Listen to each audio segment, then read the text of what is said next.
What's up, Stevie? You'll see me in a minute. Let me turn that off. Come on a little early. Let's see. You'll get a screen in a second. 3, 2. Someone blow some confetti. What's up, everybody? I could tilt this down a little too. So I was almost going to cancel the live stream at the last minute. There's an old friend's in town playing down the street from me, and it's a Ozzy Osbourne tribute. And I almost went. I called Dave earlier. I said, "Hey, what are you doing?" He's like, "Well, I got a party tomorrow. I was gonna go. I've done some shows with them before. They're really good. They're called the Rails, Railz. And the singer used to play bass for me. I haven't seen him in a long time. So I was going to go, and it got really crappy outside. I know there's not a lot of people on here yet. There's 10. And I actually, I set this up finally, because someone was asking, don't you play any RGs? Just for the record, yes I do. And so we'll get into it when more people come, but I did a drone note because I was going to show you guys, and that was the beat I was using.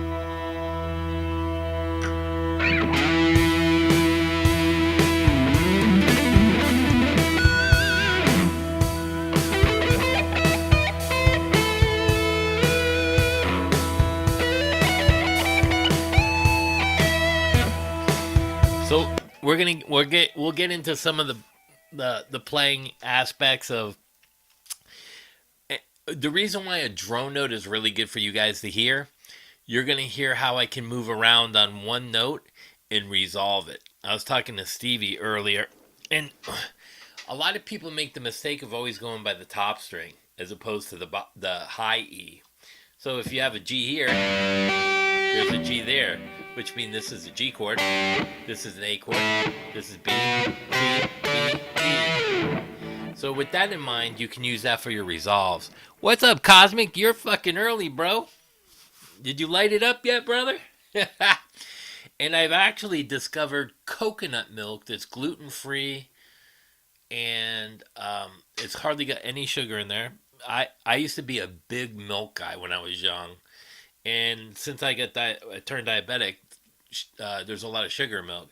This has almost no sugar. It's coconut milk, and it's thick and creamy. I was like Mike Tyson said, it's thick.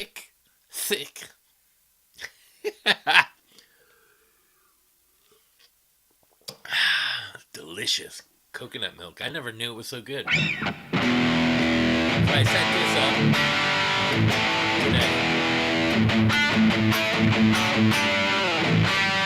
So I went through it. Probably didn't go on a tune.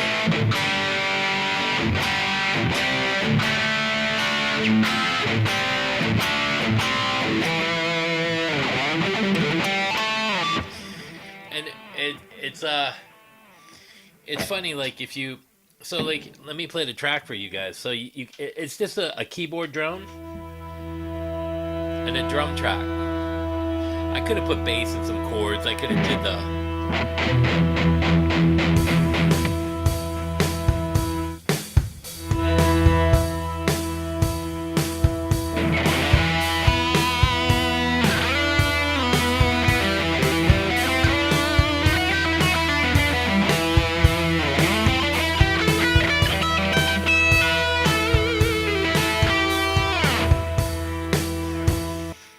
But we'll get into some of that when some more people come on.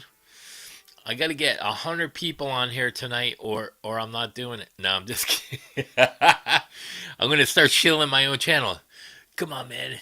Fender sucks. It's all about the jizz boy. How stupid, right? That's coming to a head too. Dean's out of business. Jackson and Charvel are opening a custom shop in California. And Feasley Guitars, I think, is going out of business. Happy Friday. Top. What does Allison say? Tops hats to you. Off to the morning. Yeah, you could play harmonic minor. You could do the Ingve thing. I could do it. Let's see. Leave it get maybe his tone.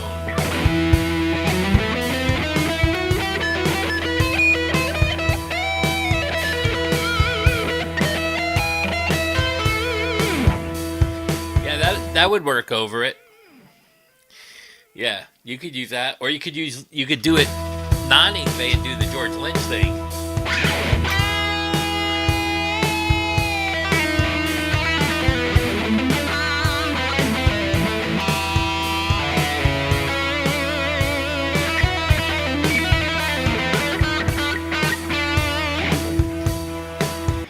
You could do that too.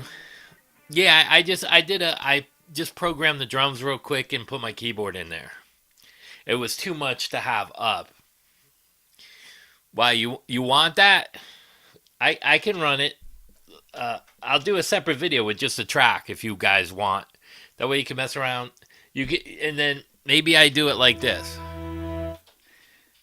So then you have the drums too. Then you can practice your rhythm.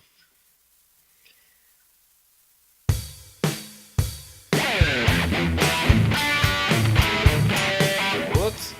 Man. Fucking up already.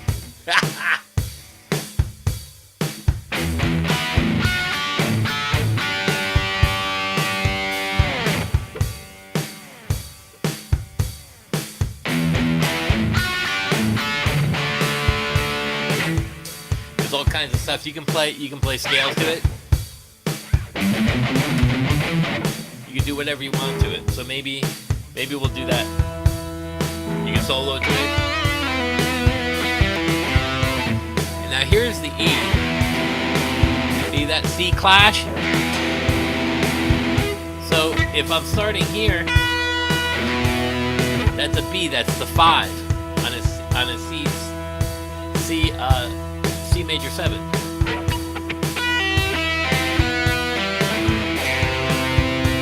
So I would end the arpeggio on the E, even though it's a C major 7.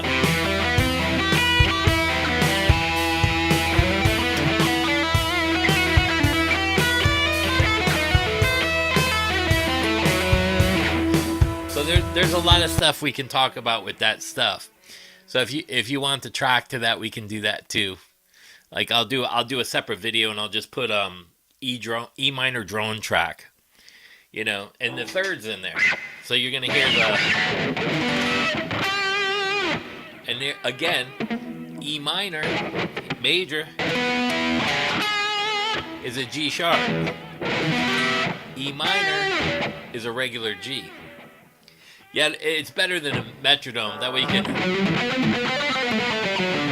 play whatever you want at tempo, you know, and then that way if you record it and you have a track at home where you can speed it up, I think you could speed it up or slow it down in the player on this.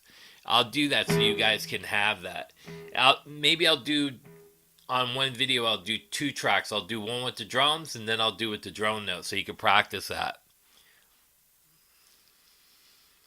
What's up, Jude?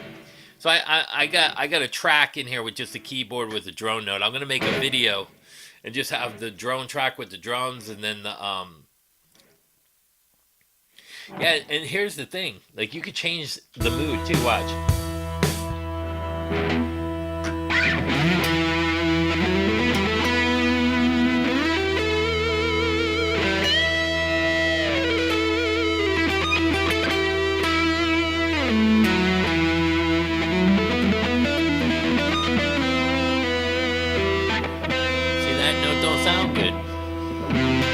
That's that C note again.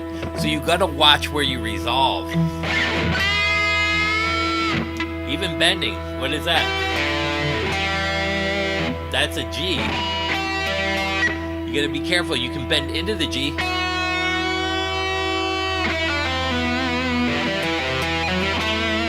And you can use the C note as a passing tone and it sounds good too. Especially if you're going. You just don't want to accent that note. So if you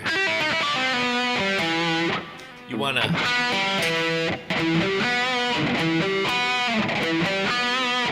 so there's an E minor again. So that E minor arpeggio is actually in the C major 7. But if you just go to the E, that'll work. This will be really good for you guys.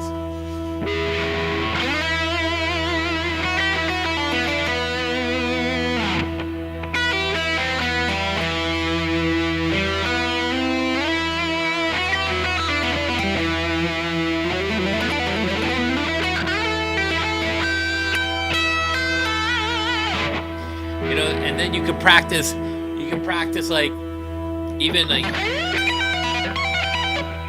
or runs.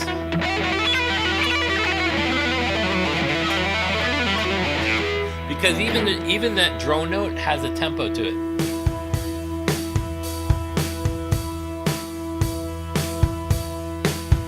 Maybe I'll do one with it a little lower.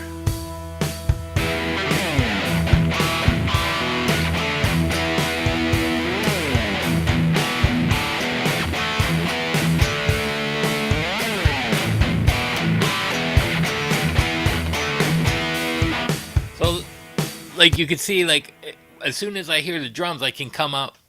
Yeah, it's all about the last note or the resolve going into a different position. So that's another good point that I want to talk about too. It's not about just the last note on the end of the solo.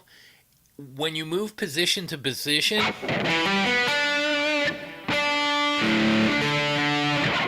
you want to look for the notes that are.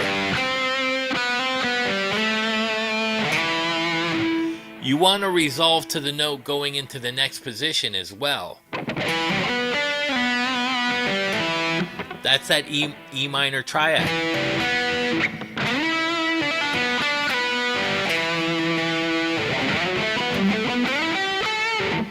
That you got to look for that all the time.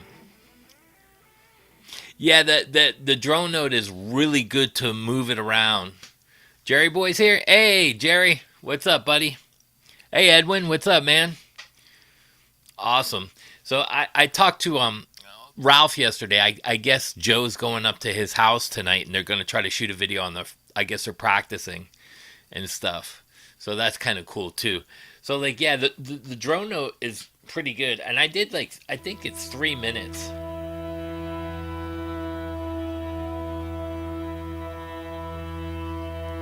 But I'll do the drum and just the drone note, and then I'll do the drum with the drone note. So you'll have like a 9-minute video where you can play with each one. That way you could create different tempos too.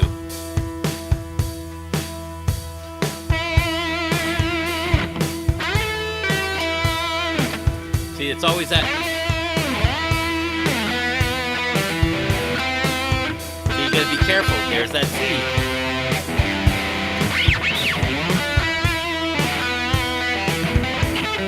If you use it as a passing tone,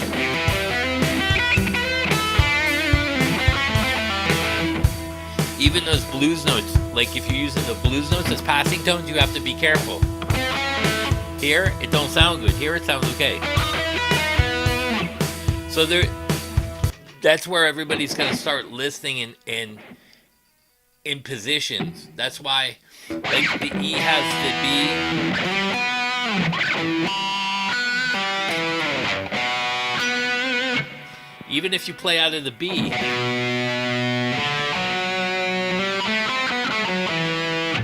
and that's where you can go into the F sharp.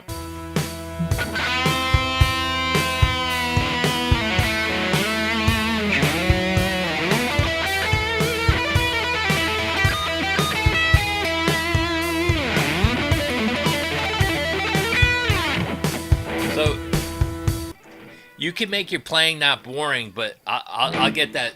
I'll get that for you guys, because that's a really good thing to have, and you can practice, and then you could hear the notes against each other.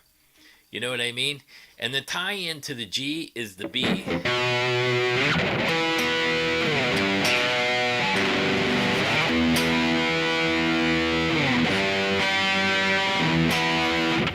if you look here, there's an E and a B with the G. So, you know, even if you're playing something like this,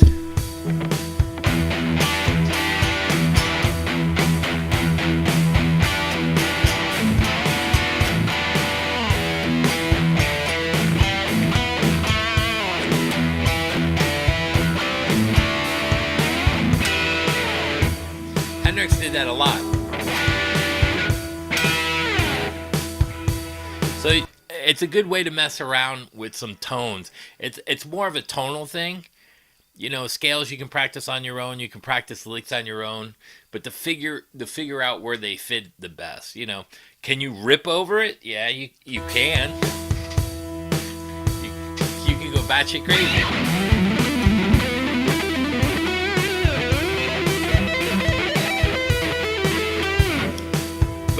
But then you lose the intent of playing. You know, speed is good if you don't abuse it. So that'll be good for everybody, you know, to check it out and listen to that. That's about it, really. Good night, Cleveland. No. Not a dominant 7, 5.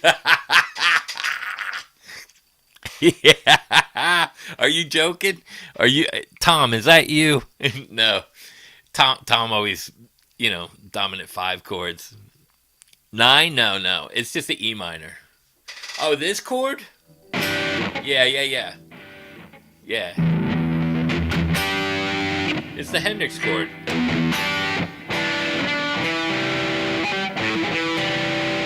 you look at that, there's your G. Let's pick the chord apart. That's a great fucking question. Wizzle came up with it. Here's an E, a G, a D, and a G.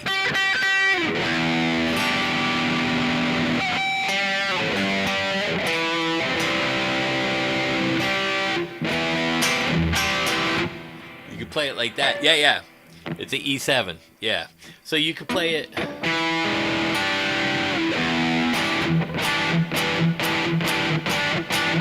You drop that finger down and get some cool.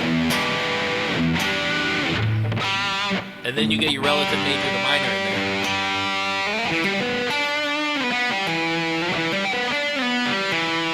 there. And you could practice your triads like that.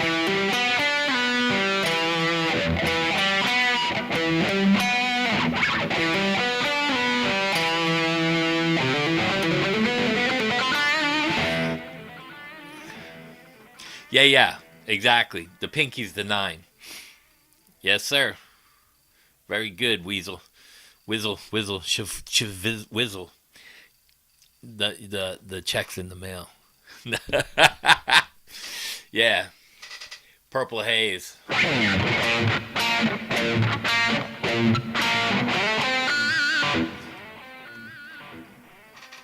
I forgot how to play. I haven't played that since I was a kid. I like the Winger version of that. Purple haze in my brain.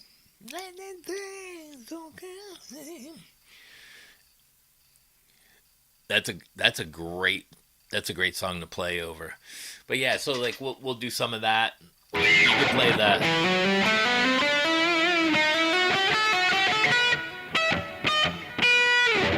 You can mix the scale up with the major scale, the harmonic.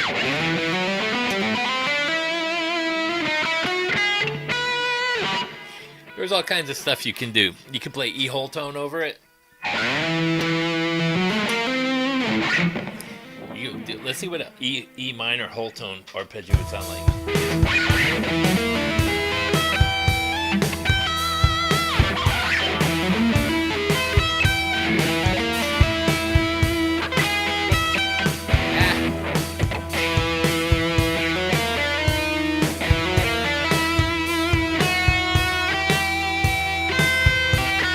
It sounds alright. You might have to change some of the notes in there.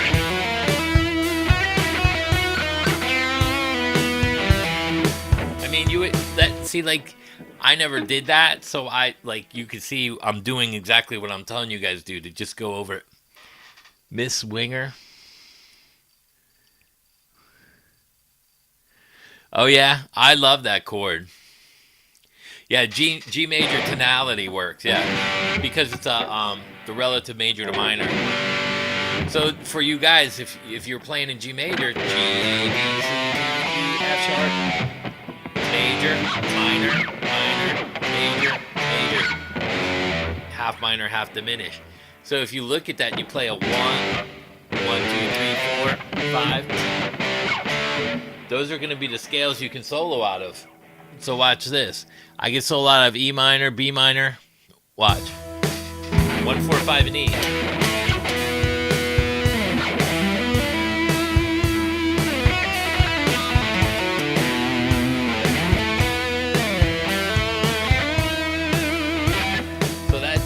That's staying safe in the pentatonics, and that's kind of what I gravitate to. Even though I can play in G major anywhere on the neck, I like to stay inside those boxes, and that's where you can do the repeating licks.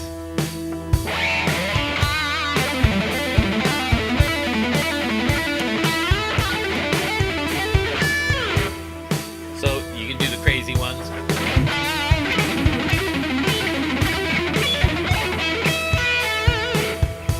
So your safe bet is when you're doing the major stuff, do it inside the pentatonic and know your 1, 4, 5 for G, C, and D. So if I play a C, it's going to be like a C. I'll do a C major 7, a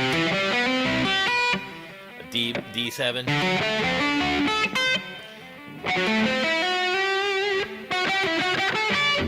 You know what I mean? So I use those. Hey, what's up, Mr. Night Owl? So I'll use those kind of key tones as core in my chord, and I always, instead of going off the top string, start using these bottom ones. G, A, B, C, D, E.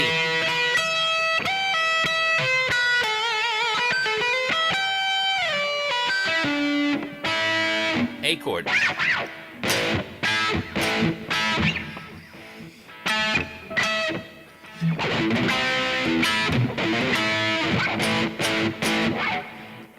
And that might change the way you play. Start using your high E to get around. Like, you know, how you're using these.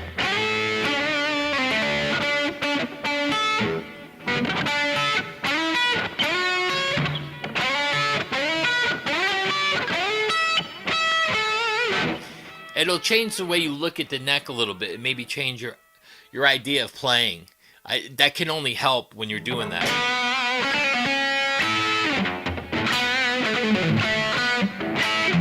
So there's the F sharp with the A, and it just sounds good. You know what I mean? Because the F sharp has the B's in the F sharp. So if you could jump all the way up here, that would even sound better. So, you know, it's the way that the chords tones are structured. And again, like if you're doing the E7 or, you know, you got an E and a G, you know? You got a D in there. You start breaking the chord apart and seeing what your scale tones are. So, you know, if you look at these, you can play that as an arpeggio.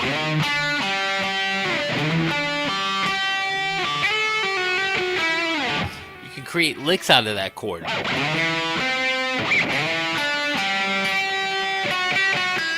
Let's see what that would sound like. Oh, you deny me of my drone note.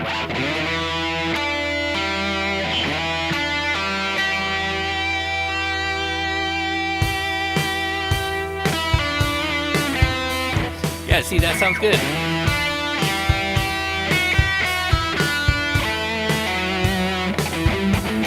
That don't sound good.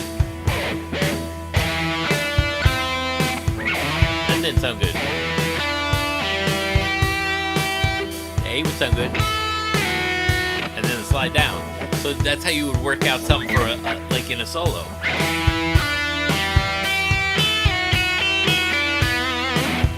So then that's how you start creating Winger Tears of Blood. I don't know that one.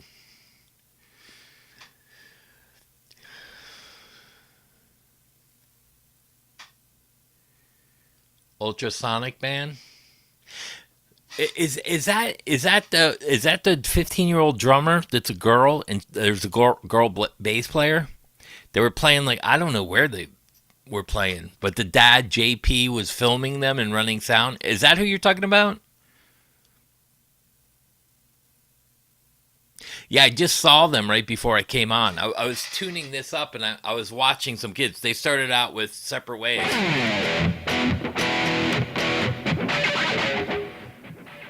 I am, gonna mountain into. I can't sing that. I wish I could sing like that. Don't. I wish. Probably. I don't know. I don't know who the greatest vocalist of all time is for me. That's a great question because I loved all kinds of vocals. Steve Perry had soul to his voice, and he was high. He could hit high notes. But like Barry White and some of those guys, and George Benson, and then you have Mike Michevic and Sebastian. I don't know who I would want to sing like. Probably Ray Gillen. They're gonna. Oh, that's the band.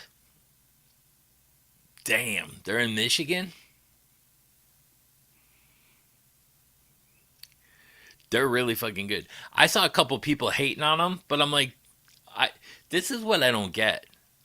Why aren't you like? I know some of the people were trying to be funny and some were trolls, and they got mostly good comments. And I was watching. I almost jumped on there and said, "Hey, knock it the fuck off. They're kids."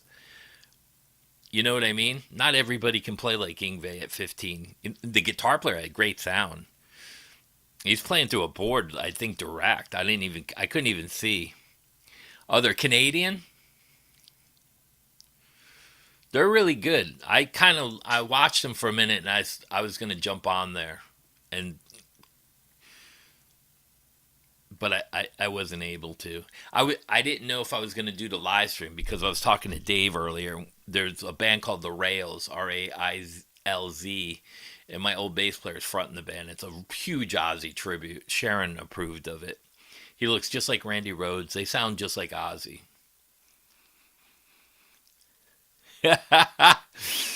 That's funny. I've never heard you play, but not he's good for a kid. I mean, he's good for not even being a kid. You know what I mean? And it's not easy playing like Journey in front of people. And what I saw was great fucking timing. He was hitting a.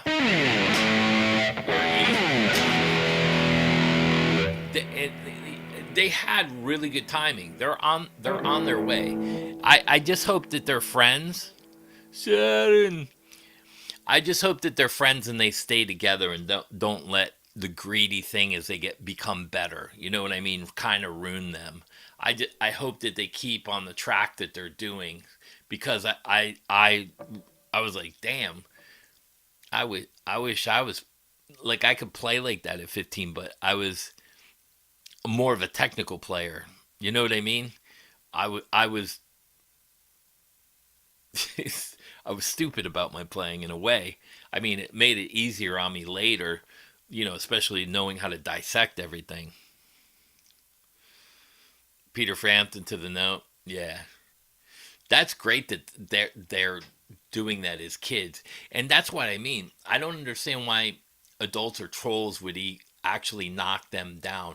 I know most of the time it's out of jealousy, like that old saying, like why is your daughter picking on my son?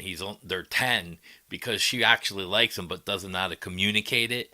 I think a lot of these trolls, and that's the greatest thing that I can say. Like Tom's always on my channel. I could care less about his channel. He's probably on here watching tonight.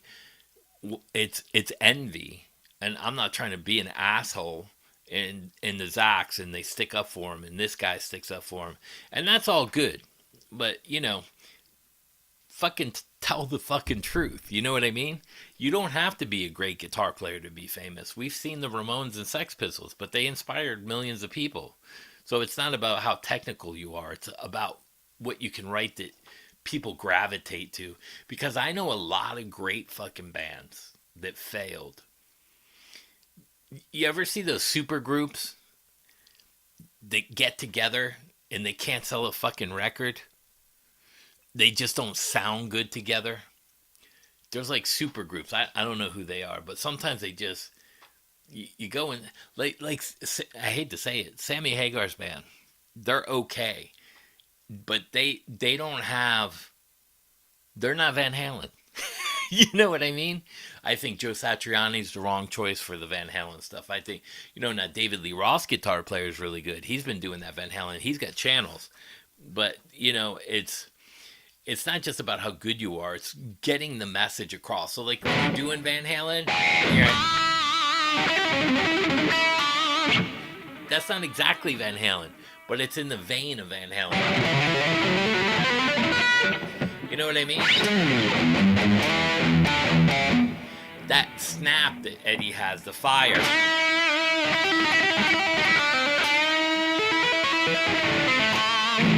You gotta have that snap.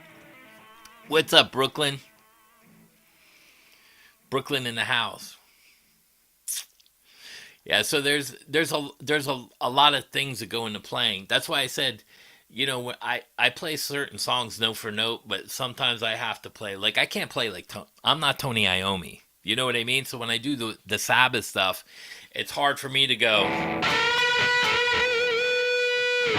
You know what I mean? So I have to kind of do it my way and add some of that.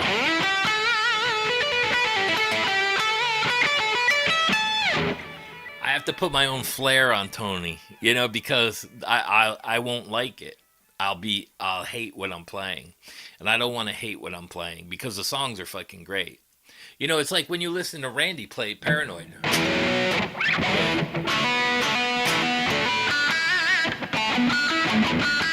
He pops all those strings with harmonics.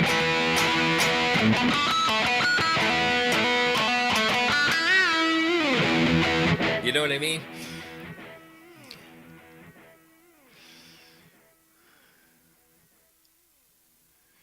Yeah, I don't want to see Hagar with those guys either. Like, I think Sammy should have called Nuno. I would have liked to seen. Nuno's not Eddie Van Halen, but he would have been a good fit. He sings. He can play all the Van Halen stuff. It's kind of like Alex Van Halen with Steve Lukather. You just got him because it was Eddie's friend. Steve Lukather redoing Van Halen songs? I don't see it. You know? Yeah, Eddie was actually probably one in a million. Because it wasn't just his lead playing, it was his rhythms, his sound. I mean, look at his sound. He came out in '79 and people are still trying to figure out how he got that sound. Yeah, I like Satch on his own. I really do. And the Not of This Earth was my favorite album. I mean, Satch Boogie and stuff was good, but like Rabina, songs like that, where he had that.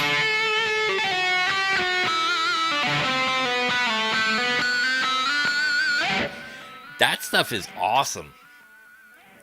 It's kind of like Vi. You know, the Flexible was great. Put him on the roadmap. But like I think he peaked with David Lee Roth, like Ladies' Night in Buffalo and Tobacco Road. I think that was the peak of Vi. Oh, the Kurt Mitchell. Yeah, dude, the Kurt Mitchell thing was great. The Atomic Punk thing, and then he turned on the delay pedal. I was like, "That's how he does it." I was like, "You're shitting me." I had to go run out and get a delay. Yeah, Vi's good in any situation, and it. I think his playing and his songwriting peaked. Because after David Lee Roth, he went into Whitesnake, and there were some really good songs, with, it's like Slip of the Tongue and stuff. No. But, David Lee Roth, when he did the solo thing, it was in a rock vein, but what I really liked about it is he wasn't trying to copy Eddie. And I think when Vi went into Whitesnake, Coverdale was trying to make him copy that Zeppelin-y kind of sound. And even though it was good, it lacked originality for me. You know? And that's a hard thing to come in after fucking Sykes. You know, John was fucking a beast. He's like one of the most underrated. He writes, he sings, and plays. Like Blue Murder, Riot, and Sex Child. My God.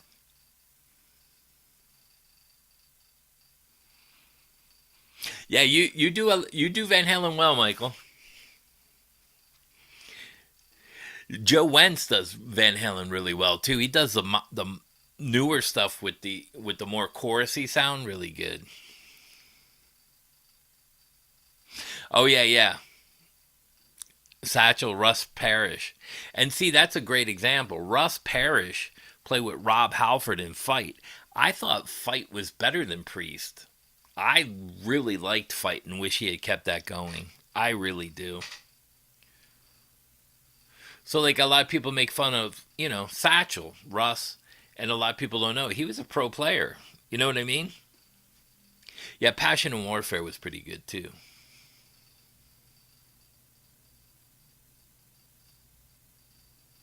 Yeah.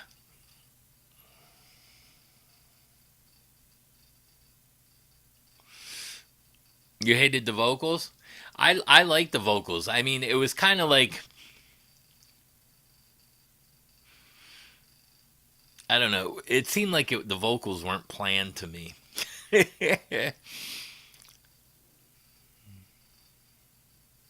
Oh, Greg Koch. Koch. I don't even know how you say his name. Yeah, he's another backtracker on that whole Fender thing. And I guess most of you have heard Dean's out of business. And this is what I've been saying from the beginning. It's not the Fender court decision in Europe that started this. It was the Gibson winning the lawsuit against Dean. Gibson just put fucking Dean out of business. And this is what Fender's going to do. They're taking Gibson as a model. And Fesley Guitars is done. Fender is going to end a lot of people. And all these people that shit talked are not going to have anything to play. Because Fender ain't going to endorse them no more.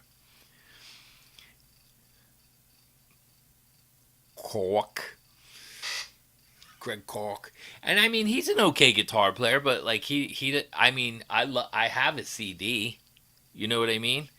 I just wish he would stay out of the political bullshit. Andy Wood's a great guitar player too. I just wish he'd stay out of the bullshit. Stop with the Eric Johnson ripoffs and the Eric Johnson fucking tone and the Eric Johnson this. Just fucking move into his house and buy it for God's sake and take lessons from the fucking guy.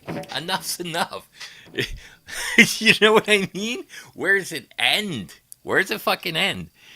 I don't want to be Eric Johnson. I think he's an incredibly talented guitar player. But, am I going to practice fucking Eric Johnson riffs?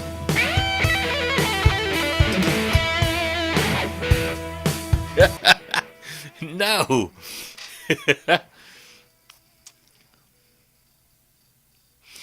Yeah, Dave never wrote anything on paper, I don't think. Yeah, they're like jukeboxes, you know? Yeah. So, it's like, that's why I don't do the Ingve stuff. I don't do because then you can do a lot of stuff with it. But then you start to sound like Ingve. So leave that diminished note out and change the riff around. You know what I mean? There's so many ways to take your idols, revamp the licks, and make them your own. Again, the Joe Biden.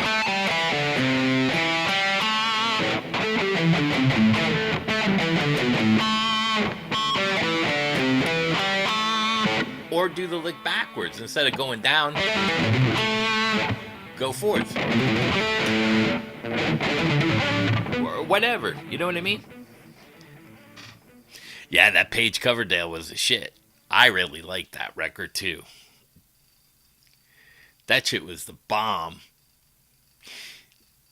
Coverdale Page. That was good shit. That was like one of the greatest rock writers of guitar. With David Coverdale was a phenomenal vocalist. I heard he was too hard to work with and fired everybody.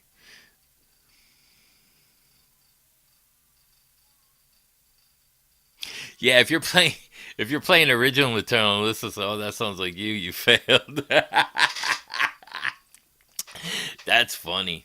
So like even like some of this stuff, like if you start looking at some of the arpeggios and stuff. So here, let me go back.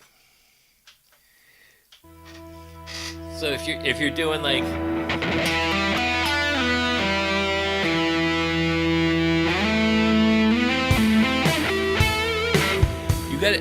you gotta find out where they're going. So if you're doing something, you don't want to sound like Ingve. So even if you do the tone, you don't want to do that. So how do you get out of that? Well, that's E minor.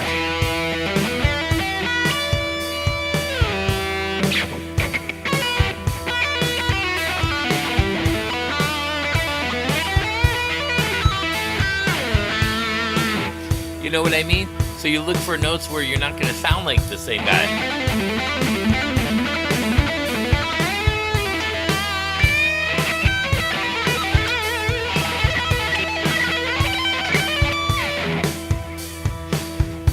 And you could throw in the flashy lick right there. Yeah, Steven took lessons from Kiko and Joel. SP? What's SP? I don't know. What's SP? Did you guys know that Jimmy played a PRS on tour in the? Oh yeah, yeah. So did what's his name? Neil Sean was playing PRS for a long time too.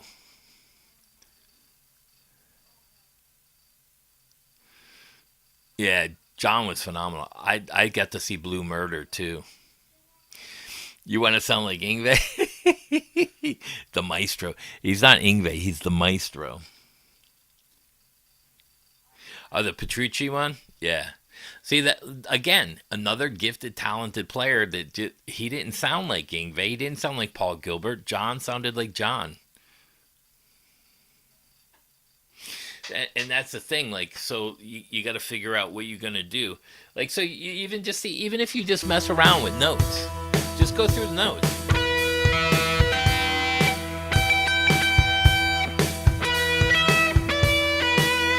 So instead of going up, it might be better to go down.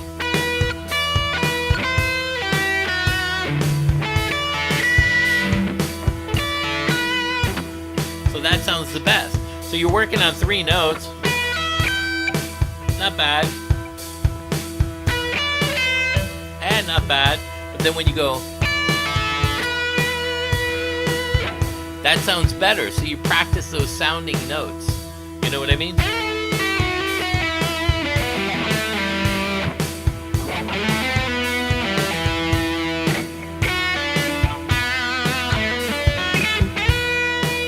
So that note sounds better than, because what is it? That's a C again.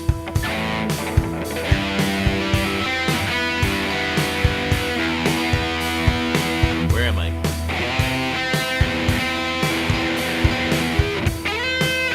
So even though it's technically correct, it'll sound better landing on the A. And then the B. Why? The B is the 5 to the 1.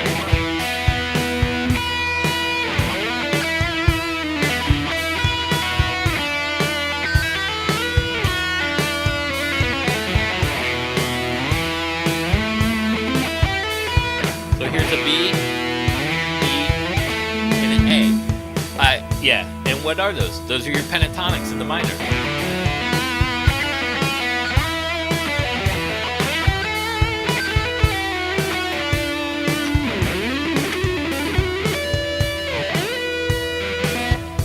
So you start working those notes out and finding it. Hey, what's up, Scott. Kiko's the greatest teacher. Joel's good but expensive. Alex Layson switched to Gibson to PR. Oh yeah, that's right. He played PRS for a little bit too. He went back to Gibson.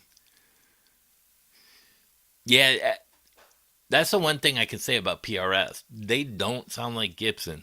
You know what I mean?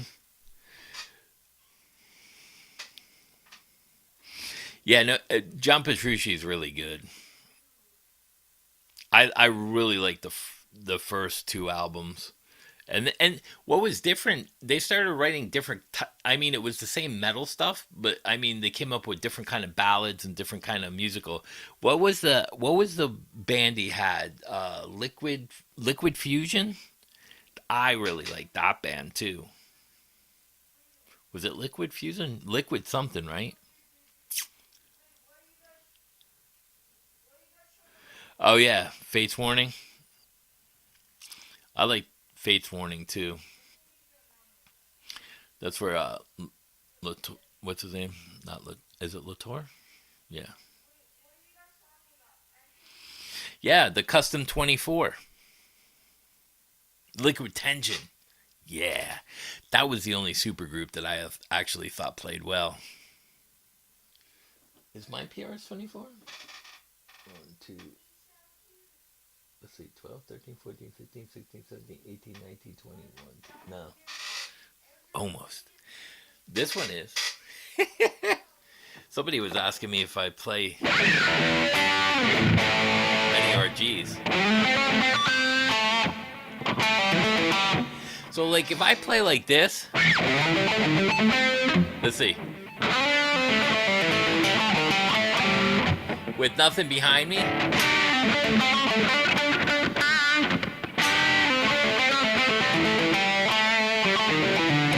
that sounds okay, but as soon as you do this,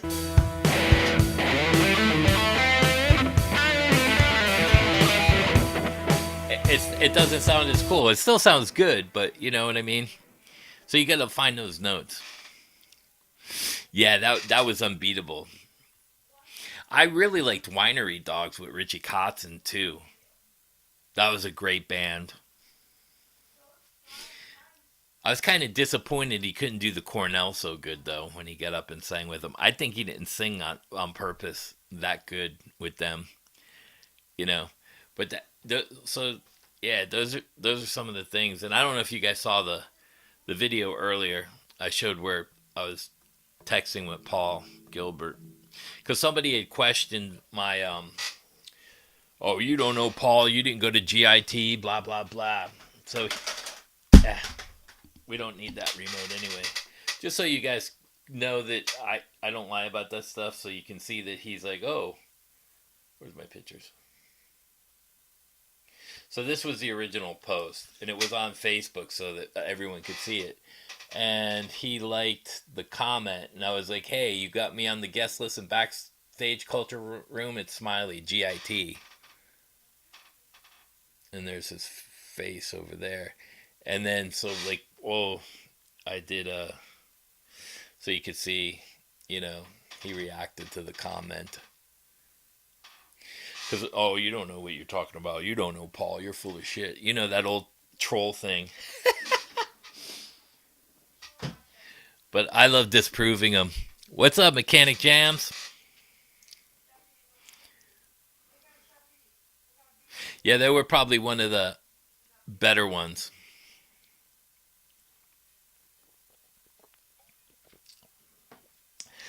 And that story going into, hey, it's Smiley from GIT. I've been called out since then. They're like, why are you always so happy? I love to be here and steal all your fucking licks. Paul, you ain't the only one that can sweep, bro. I was here before you at GIT.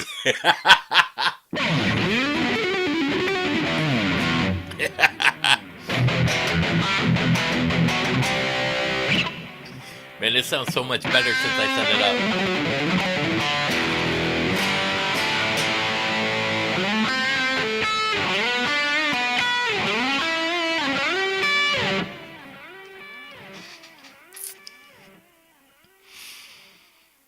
But you see, like even that E7 chord, you break it up and you can create a lick out of it.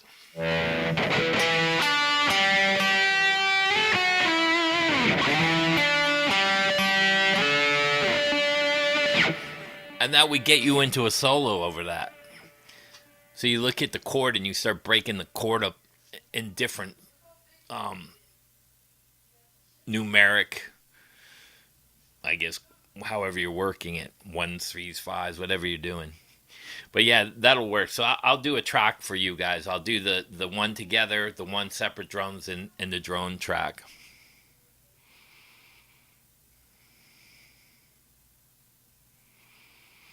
Oh, the statement you sent me earlier.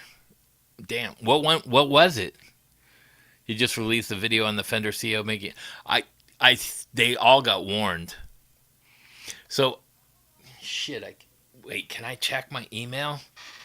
I talked to Gabe from Guitar Center and I told him you need to get with Fender and PRS and shut these fucking guys up. Let me see if I got. Sometimes I can see a received message. Oh, that was in my email, wasn't it? Let me see. Do I have email on? Messages. Do I have Yahoo Mail? Can I get into here? Let's see.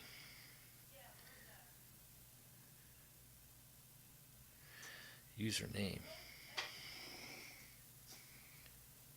Touch ID. Sign in.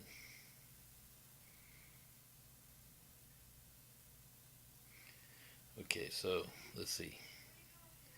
Yahoo Mail. Where are you? Oh, wait, I'm in.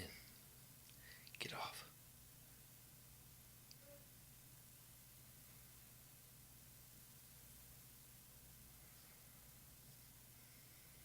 Let me see. Because I'll show you the fucking email. I don't care. Nope, I haven't got an email from him. So I sent Gabe an email earlier.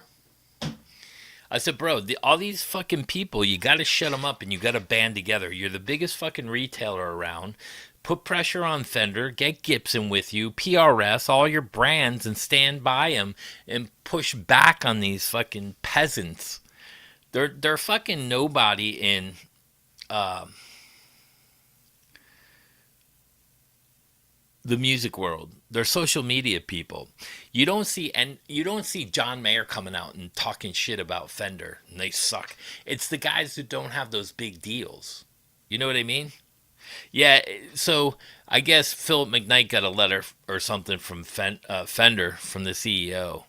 I sent them a thing out. So Andy Wood's got a talking to by Fender.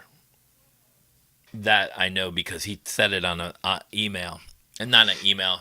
Fender sent, I guess, a warning to him, and he was on a show called Passion and something. But I don't know the guy, and he said, "Oh, he goes, well, what did Fender say?" He goes, "I don't kiss and tell like little girls." I was like, "Yeah, you got your ass reamed." Because what are you going? I stood my ground against Fender. Who are you standing the ground against Fender? Fender, fucking worth I don't know how much money, but like, oh yeah, I stood up to Fender. Nobody gives Fender don't give a fuck about you, Andy, except for you throwing them under the bus and they pay for some of your shows. This one, yeah, that was Joe Wentz's guitar.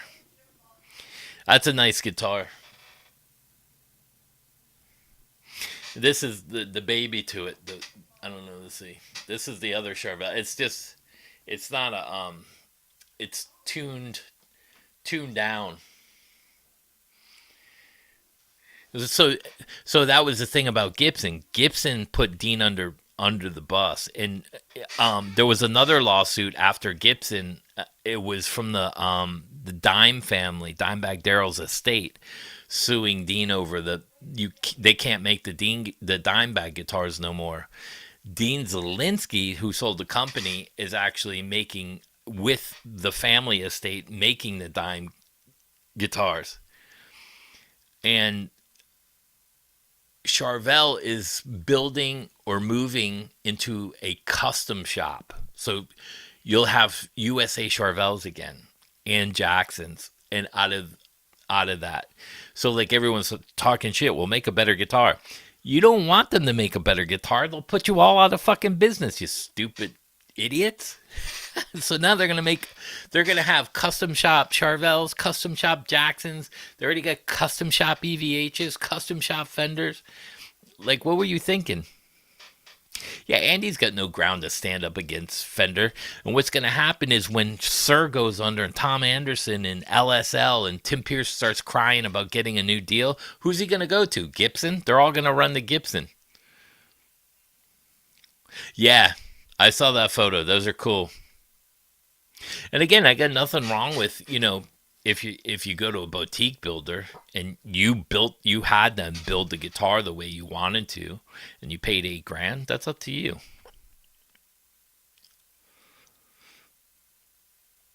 Yeah. This guitar, I mean, they like even again, this guitar was $300, and you heard how sound. Do I need a $10,000 guitar to sound good? This one's 3,000. That one I did a trade with Joe, but like my Jackson's $500. And I said that on, I'll tell you guys, Jonathan Nathan Corder. I said, bro, Rick Beato again, Red Shoal and Tim Pierce. I said, how many days are you gonna do fucking Fender videos? You're beating this into the fucking ground. I go, no one gives a fuck about what they have to say. They're irrelevant in the music industry.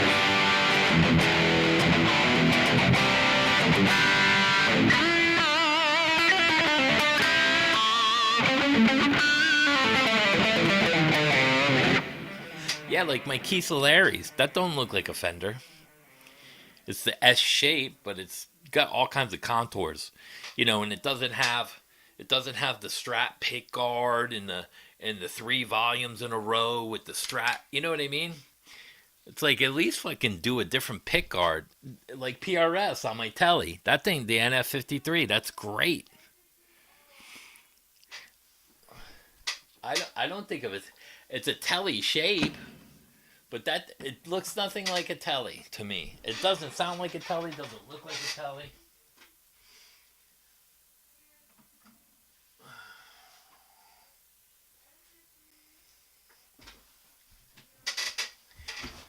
Now you heard those are regular. Are those locking tuners on there? No, those are regular tuners. You've heard tuners like vintage style, Floyd Roses, regular tuners.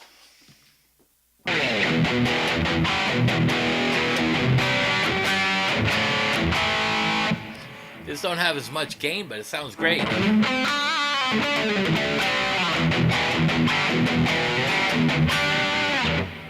Again, I think I paid $700 out the door for this, and I bought that new. Now, like CPRS, they did different style pickups. It's a different type of neck. The contour's a little different. It's got um, the back of it isn't the same roundness here. You know what I mean? And the pick guard's different, and it's got a volume push pulls. No, three way. That'll probably be the next version, the push pulls. You know what I mean?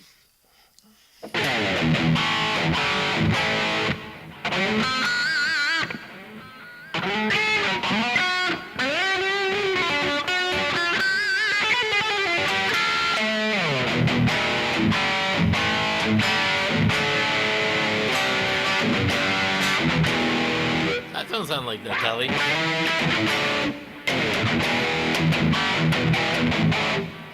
This was $700, right?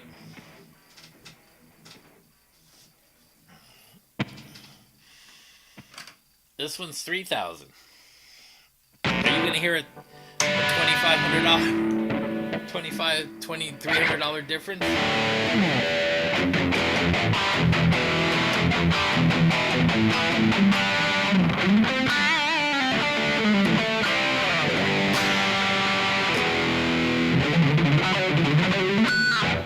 No. But I like the guitar, so I bought it. It was a one-off, not a one-off, 400 limited edition. So that's what I mean. Like all those guitars, they, it's very little in the nuance. Yeah, that Alpine White Les Paul. Oh, you get the brother discount.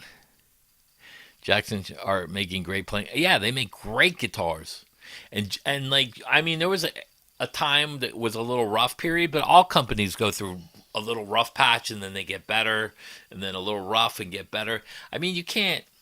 I mean, unless you're paying $1 million for a Lamborghini, where it's they go through it with a fine tooth comb. You know what I mean? It's not on an assembly line just being pushed out the door. So like the Charvels and stuff, they sound great. Like this, consistent with the other Charvel. This one has Duncans. That's got DiMarzios. You know what I mean? And I got a Jackson, two Charvels. Oh, wait, I got three Jacksons. One, two. Yeah, I got three Jacksons in here. The red one, the wood grain, and the white one.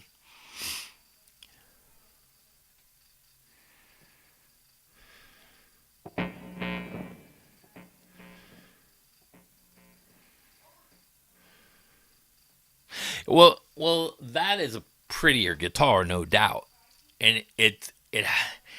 I mean, you could EQ it to sound beefier, but for $3,000 for like a 400 of them made that Eddie supposedly picked out the wood personally, and the case was cool. You got the keys to the Ultima. Wait,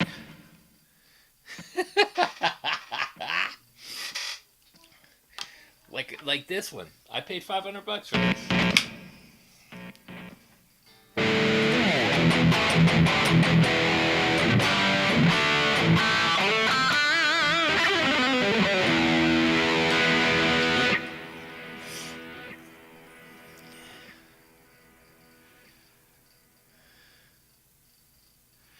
Yeah, it's further because that issue was won by Gibson, the intellectual property.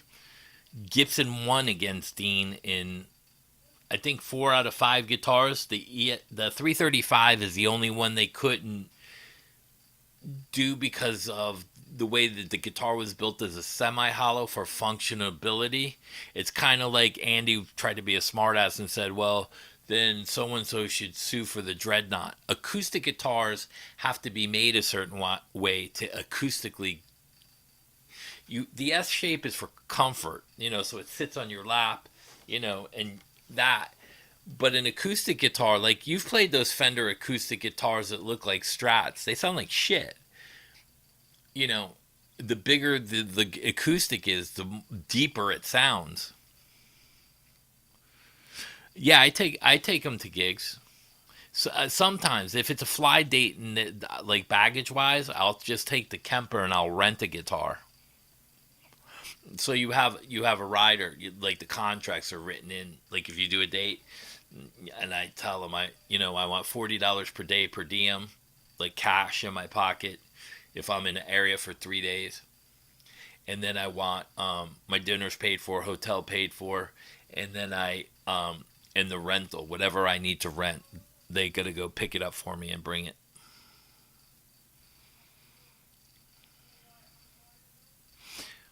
The Peril JS. Oh, the Ibanez Ghost. That's a great one.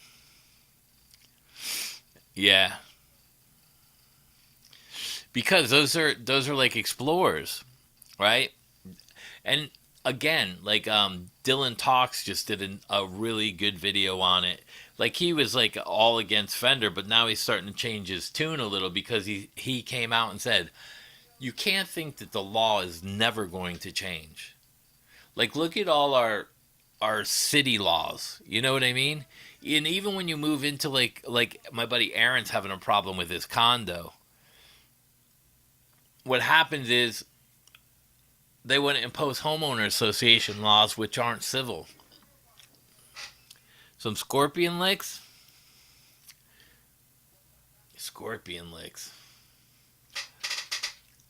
They don't really have. They do a lot of that kind of stuff in the.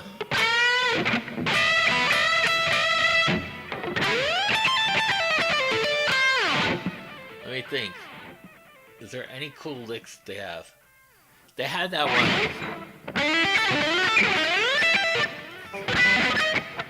What was the one? That's a cool one.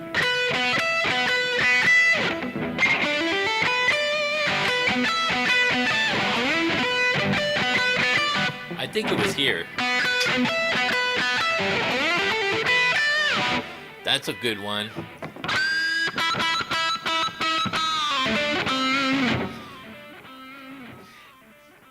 Matthias is more like a free-flowing kind of guy, where Michael's brother is more on the melodic side, you know? Yeah, I forgot it. Let me think.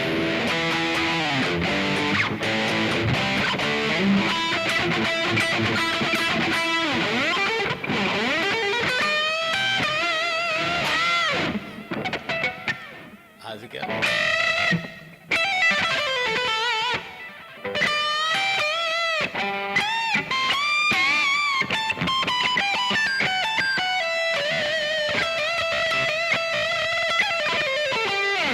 You know, like that's fours Ingve.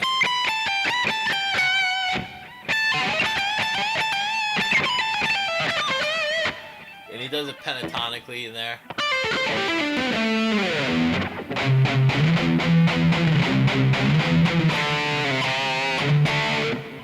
I'm trying to think other licks in there.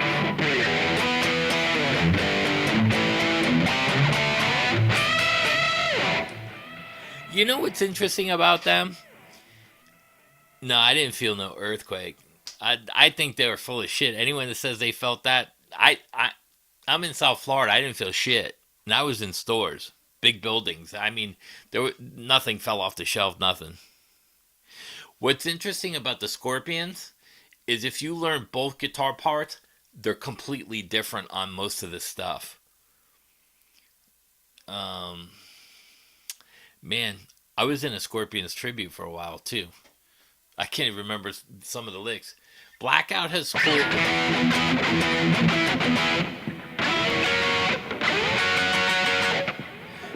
They like use double stops and like the old blues bends, that kind of stuff.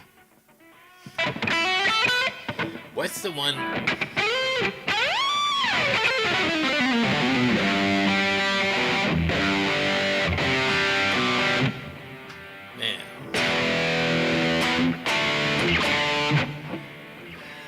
Bad Boys.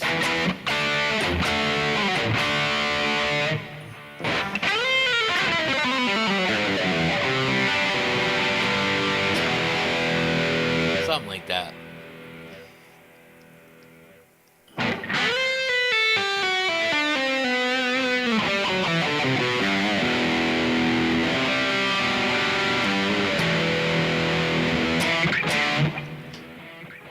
I forget how that song goes. That's a really cool. That's one of my favorite songs that they have. And he does like a couple weird licks in there. And he kind of plays a little fast in that one. And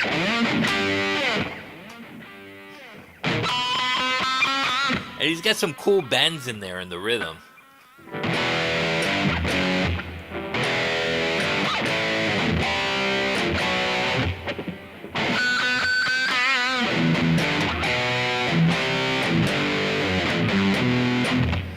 Have to hear it one time. Those are kind of the chords. Yeah, their chording is really weird. You would never think that those chords work together. What's a great song?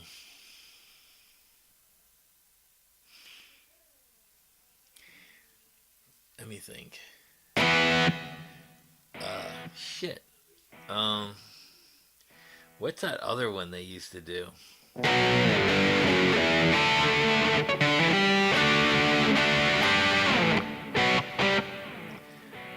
What's the other one?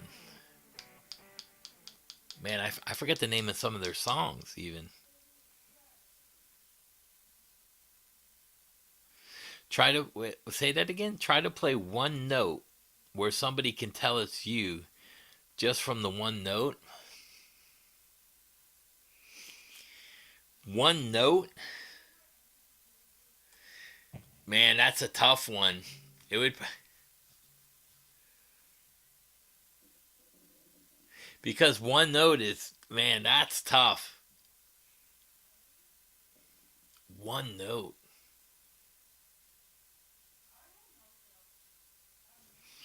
I would have to do like a flutter with a harmonic in it. Let's see. I tried this earlier. Let's see. It's a harmonic dive bomb with a flutter. I've never heard that done. That's the closest I could get to. Yeah, this is 440. This one. What were some of the? They had another really something nights. I can't remember the name of the song, but they had a lot of cool songs. You know, Catch a Train and stuff like that. Even the older stuff. But like it was hard because like the singer wanted to play some of the old stuff. Play the jit note. I could do see like if I was just do something that sounded like me, like something that nobody did. With a lot of people do the string skipping, and I do it so fast that it's kind of like a scale. If I go, you don't know I'm going like because it's odd, but I do it so fast you wouldn't know. Like a lot of people don't know. Like they're not gonna know what that is. But if I did this. Maybe. Or scales like that. Other than that, it would be hard to do a signature note. Oh, that's your signature note. Damn, I gotta get a new one. Let's see.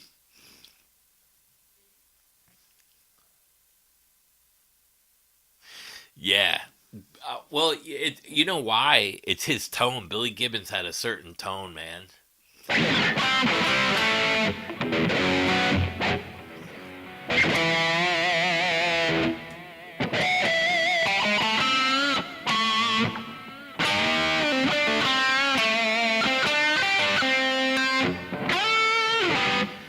He just played cool. So, like, that's a cool lick he does.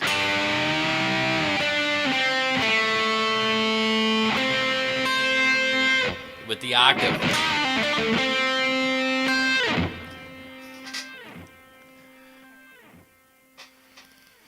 Your signature notes on a tune. Yeah, one note's tough. You know, because like you can't do like just a bend. You can't just go. So many people have done that. You know what I mean? They call you Lester Flash. But like that would be tough. Because everything I have is I took other people's licks and made them my own. Like so like you know, when I saw string skipping, like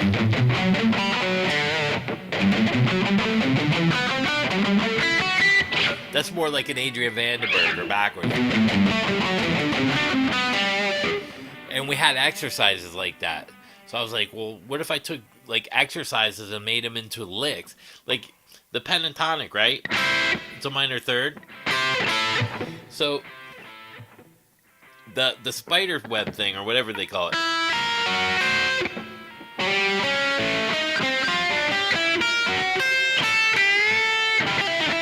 So I was like, well, what if I did that and string skipped it?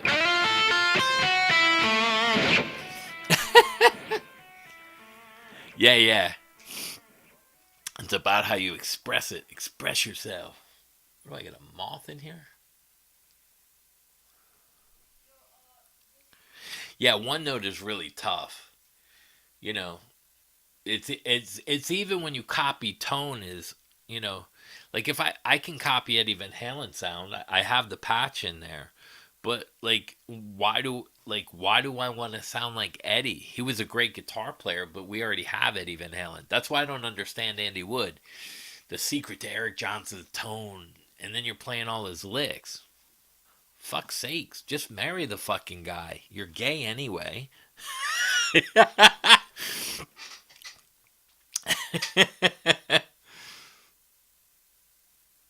Chris Poland is very unique. I love his bands. He's got a weird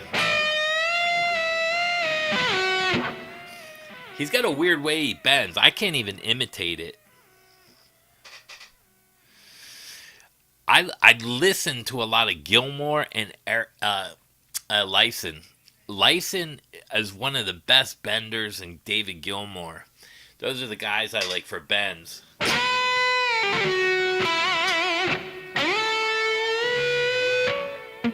You know, you know what I like about Gilmore? The pre-bend. He did that a lot.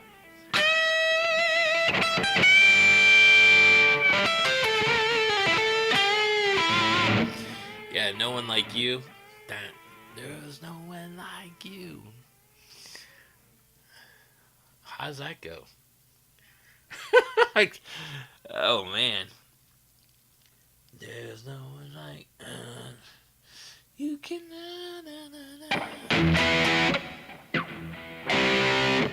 Man, I forgot all those songs how to play them. Big City Nights. That's a great song to listen. One of the guys is doing like weird kind of, and to tell you the truth, Rat didn't do it all the time, but in Lay It Down, that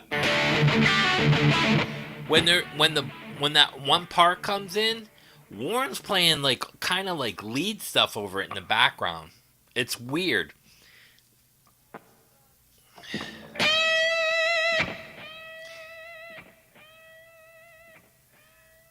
Man, if I listened to it, I'd be able to play the whole thing.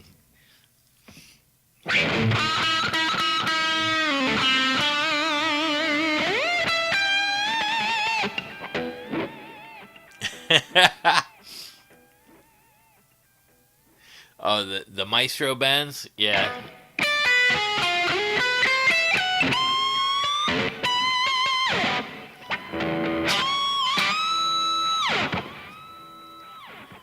The Maestro. Still Loving You. Scott, Still Loving You. That's fucking weird as fuck with the chords. They're not playing the same thing. They're too. It's so. I don't know how it even works.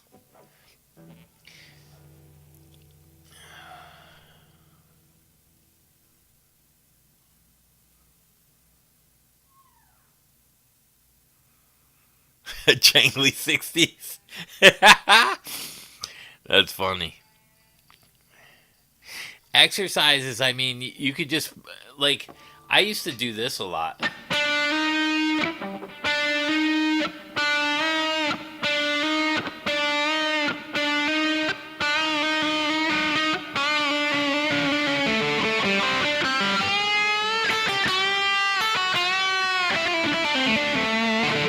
Like, just mess with the notes.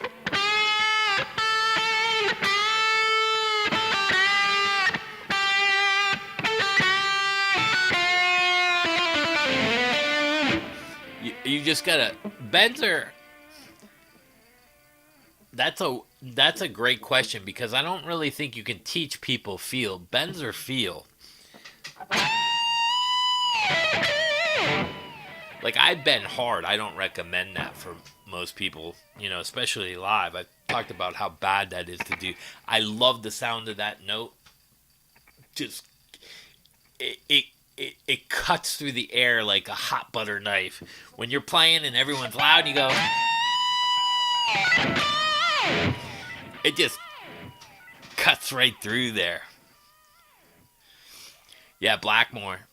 Now he was a unique player. He had like that sloppiness, but it was part of his style. I really like Blackmore too. And I loved the way he wrote. It was different. You know, like that. He played a lot of fives and stuff. Yeah, I mean, there's a lot of stuff that I used to play that I haven't played in years, and then there's some stuff that I never really learned because same thing. I just like Frank Marino is one of my favorite guitar players. I never learned a lot of his stuff. I just like listening to him and going, "Wow, that's a cool chord change," or "Wow, listen to the note he's hitting vocally with against the chord." You know what I mean?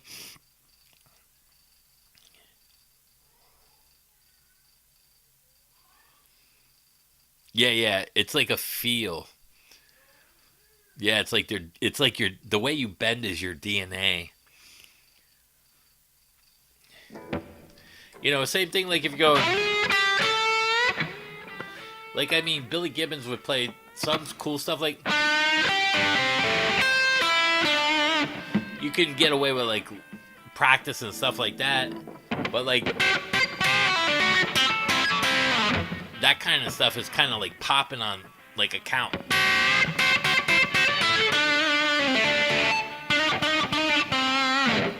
It's more bluesy, but then you're going back into the blues.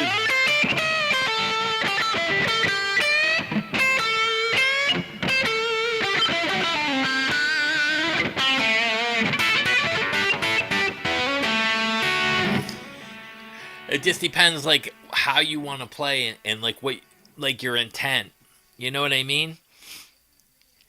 That's the one thing that I never liked. Like even Jared Nichols, right? He's 6'5".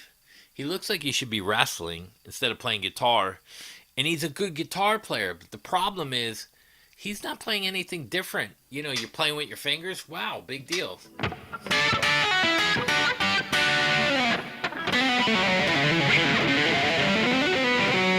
So what? But everything he's doing is copycat material. He's not doing anything unique. He's not writing great songs.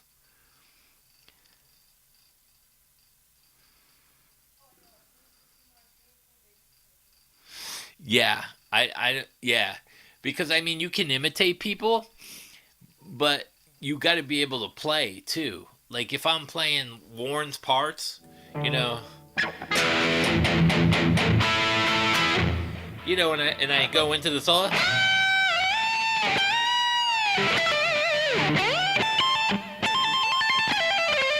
you know what I mean. If I do it a little different, it's gonna be okay. But if I go into it with the same feel,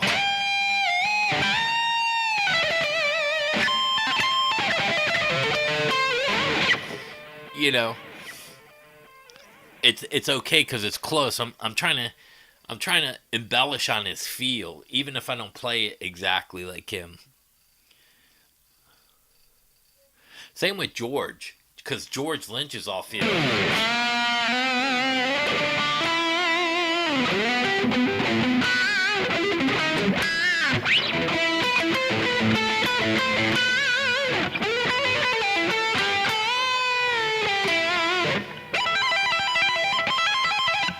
You know, that's difficult. I see people tapping it.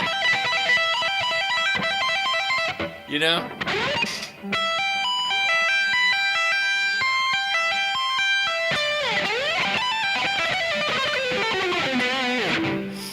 And if you listen to that run he does in there, there's a slide.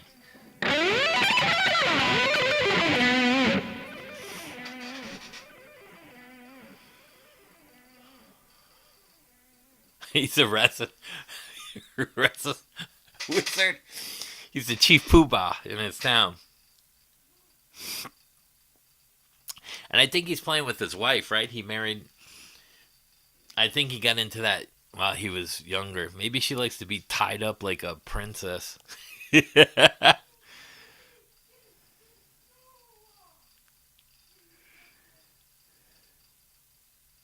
Oh, yeah?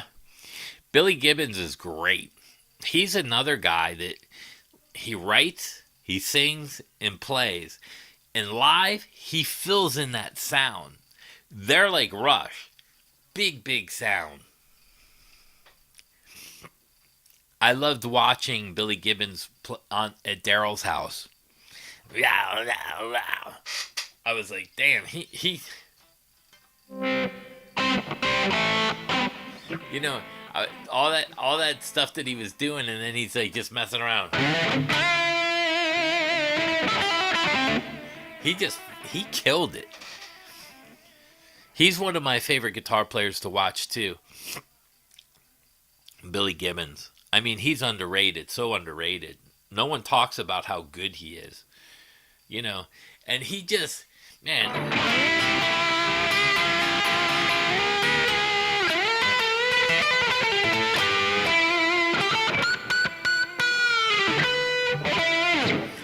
he's got all those cool licks.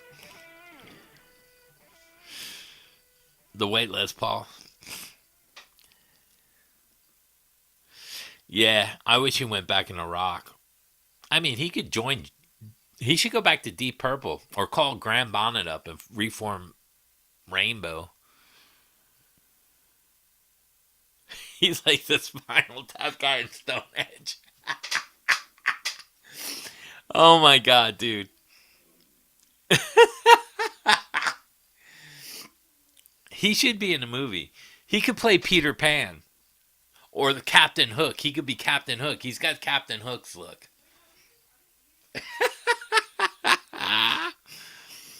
That's funny as fuck. Yeah, he's got the harmonics for sure. What was the one thing, he does he's got that down.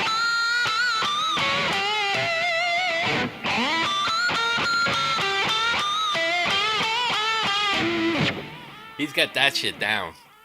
You can't, you can't. Zach Wiles got none on Billy.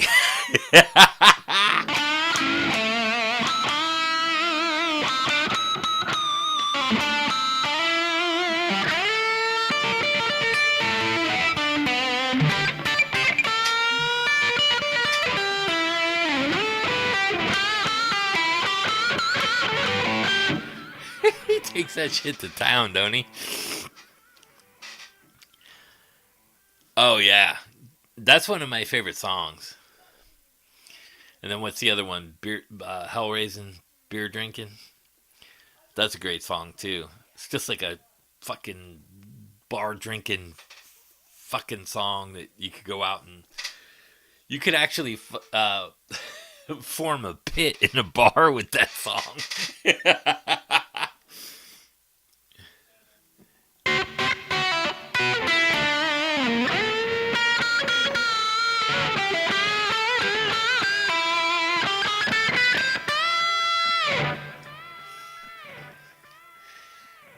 And Billy's a great bender. Like his vibrato, he's like always pitch perfect on his bends. Metal Coin, Pig Billy. I think, and I think Eddie got some of that pinch harmonic stuff from Billy Gibbons too. He's never said that, I don't think, but like all that.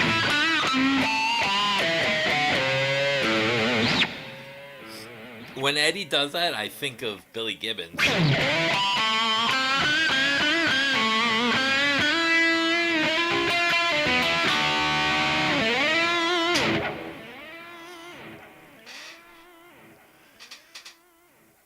Nelly.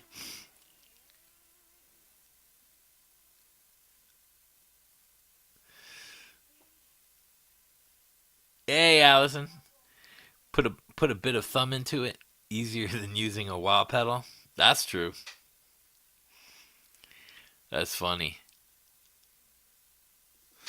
Yeah, so like a lot of that stuff, again, they like I just learned that the Mister guy, Ferris, he's the one playing solo on Creatures of the Night, and he did more on that record. Because I was trying to figure out who was doing those solos. All those dive bombs and weird whammy stuff, that's the guitar player Ferris from, and I didn't know he played with Rod Stewart and this guy and that guy and um, Baby Come Back. He was auditioning for it at the same time. What a fucking story that guy's got. Now he lives on a farm.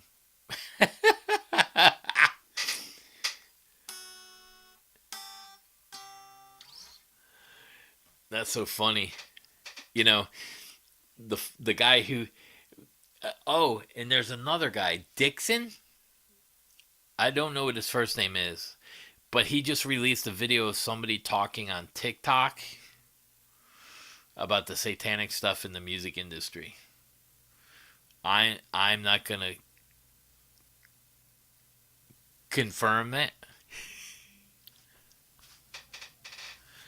but it was the first time I ever heard somebody come out and actually say what I saw, which is fucking scary. Derek Dixon, maybe something like that. A black dude. Look up. Look up. I think entertainer who left the business that almost made it. He got freaked out by the contract he wanted to sign, and he saw some of the stuff that I saw, which was fucking crazy. I couldn't believe he said that. The girl was saying that they were giving him a ride home from a party and said, let's just say his name was this. And I was like, holy shit. And she's telling it from a third person or second person. I was like, I can't believe he said that in front of people. Yeah, that's what she said, which was crazy because I've never heard anyone else mention some of the stuff that I've seen. And I haven't even gotten deep into it because I was told not to. But I can tell you, Andy got a talking to from Fender, and I know it was in that letter. That's funny. Andy, just give me my fucking apology, bro. I'll buy a sir from you. Bow down at my knees and say you're fucking sorry.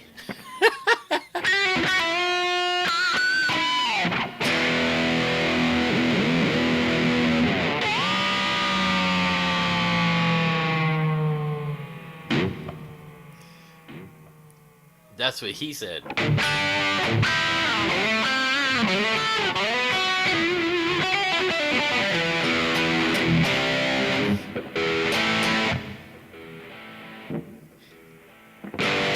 What? It starts with an A, right?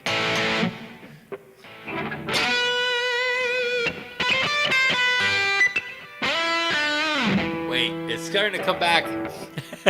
give me a couple days. Let me go see Lessons 365 for that.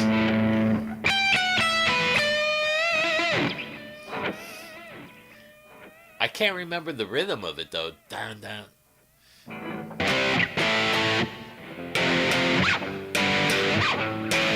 That's it, right?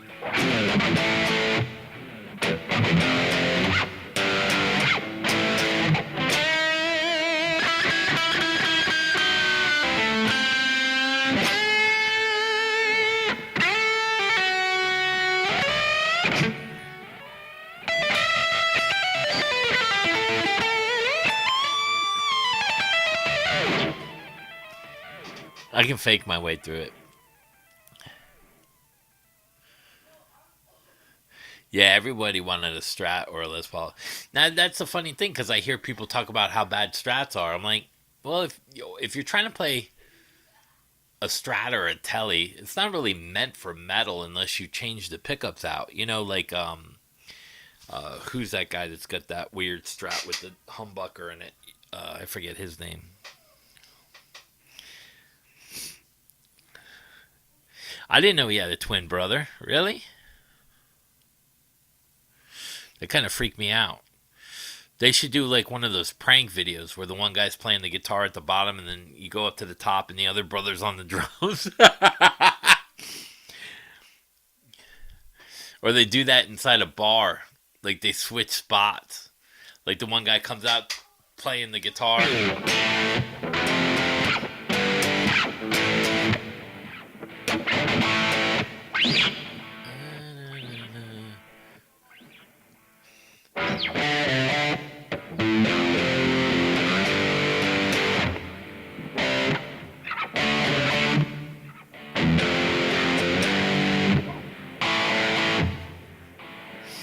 Like Screwface, yeah.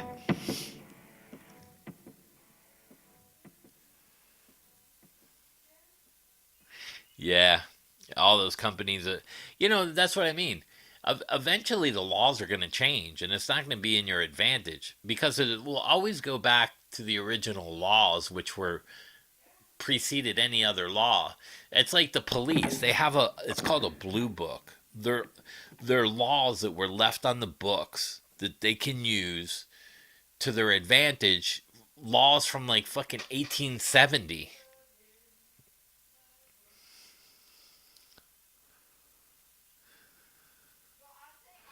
They were on The Office? Really? I didn't know that. That's fucking funny.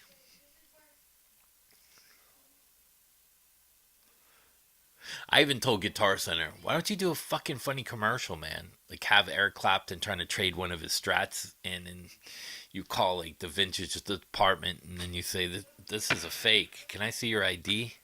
He'd be like what? That would be hilarious. Sodomy's still illegal? Andy? What was that Elton John song?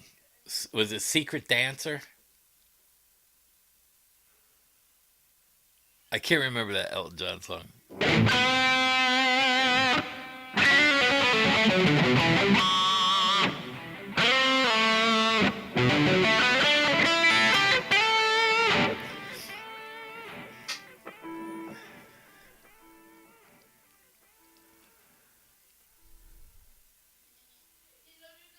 When the Ibanez came out. Was it you, Shredder, that was asking me about my Ibanez?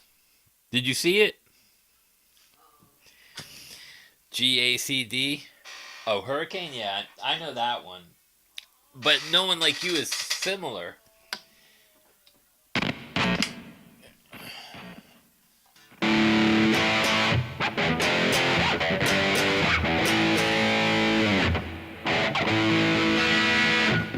I didn't play that part. I did the other part. What is it?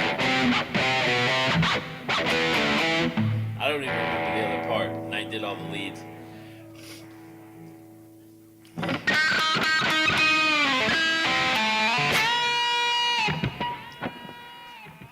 Tiny Dancer? Oh my god. Tiny Dancer.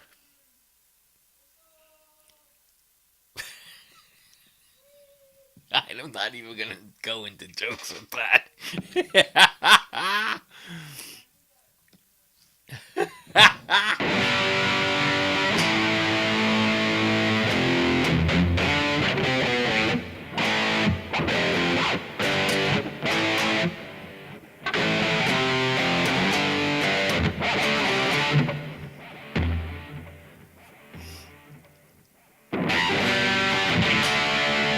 Yeah, they got a 550 Genesis, the purple, the flip flop purple one at the Guitar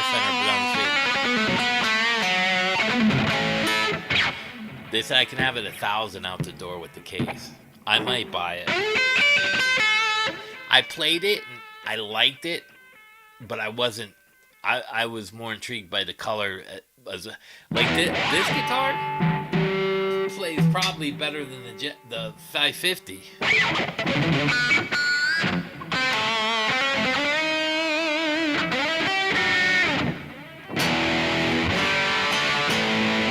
Plus, I'd rather have the yellow one.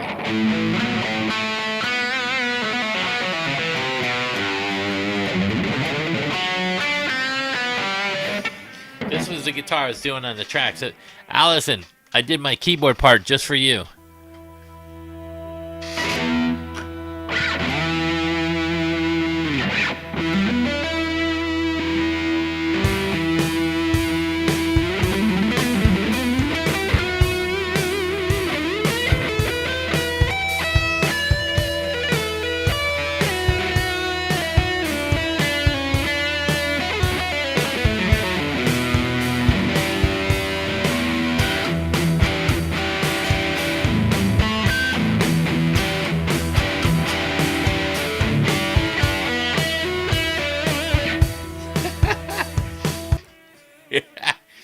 I'm tearing it up on that keyboard, ain't I?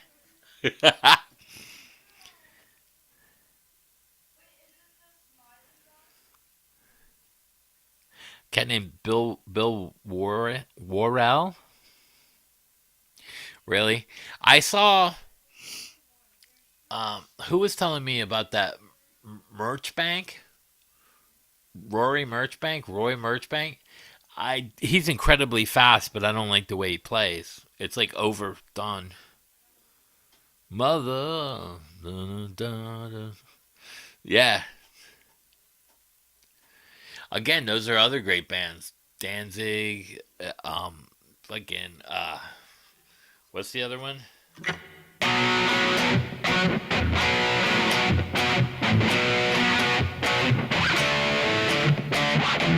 The Cult.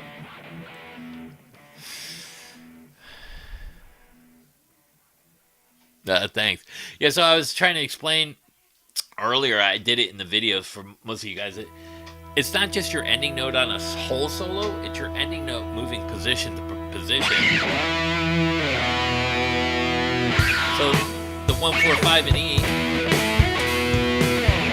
B, E, A.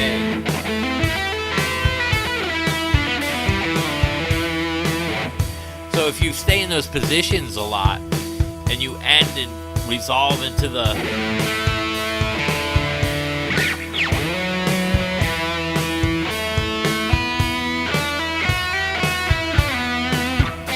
that note sounds like shit, even though it's an A pentatonic. It clashes. So you could use it as a passing tone. Like that. But you don't want to land on it. That just sounds like ass.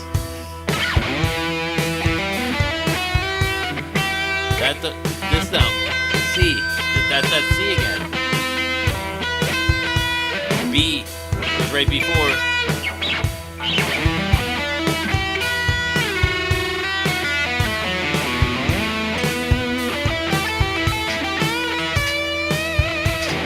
So like that way, going and I want to put the track on so everyone can play with it. I'll just do the drums and then I'll do the drone note and then I'll do them both together. That way you guys can practice over that.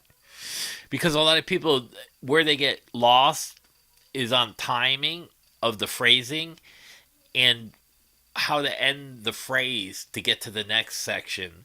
So, like, if you saw, I was just playing on the minor scales, but major. So, so what I mean by that is you have A,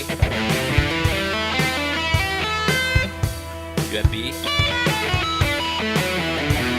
you have E. Now, inside the B, you have E. But if you get rid of this note,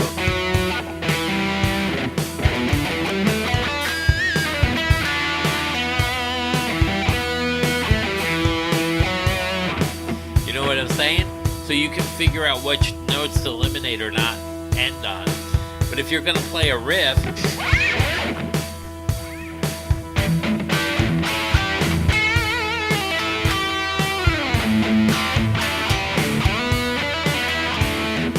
there's a timing to those little licks.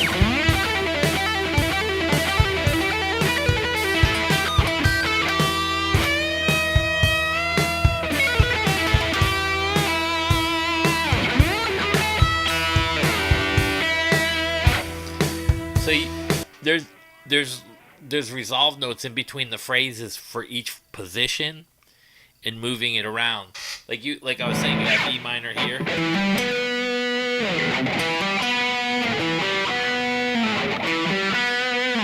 So that's the E minor triad. You got to learn it and also kind of all the way around.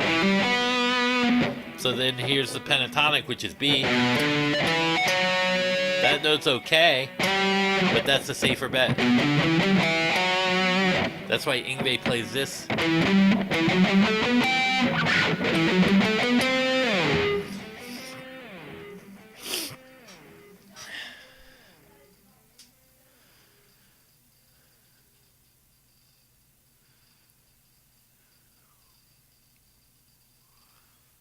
Guitar player for America.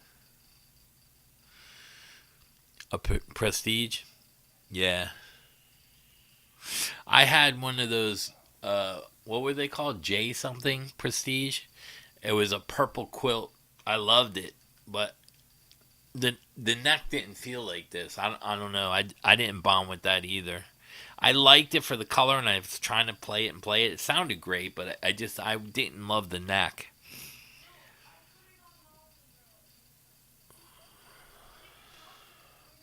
Pluto? Yeah, it's like acrobatics. I mean, you can still use them. You just have to know how to use them. Like it's like if you play out of key, practice playing out of key.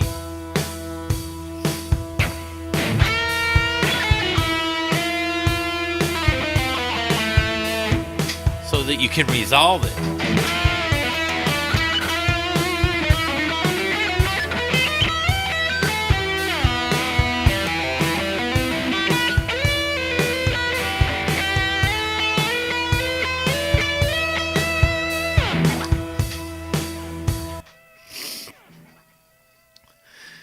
McButt just uploaded a video. I feel pretty good, not bad. It's gonna rain again because I'm starting to get runny nose. My back was hurting. I was like, my back, and then I got congested a little bit. You know, and again, you could play if you want to use scales like Ingo. Oh, I lost my drone.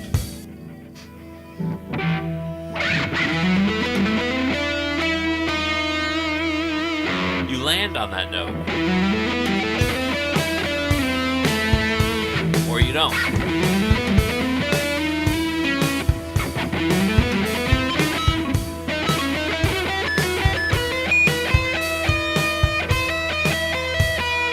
You know, it depends what sounder you're looking for. You know, so like...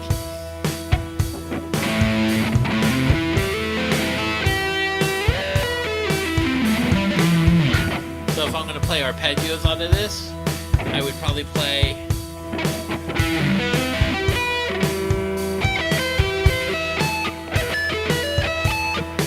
I would probably play out of E and A. Because there's your F sharp with your minor third.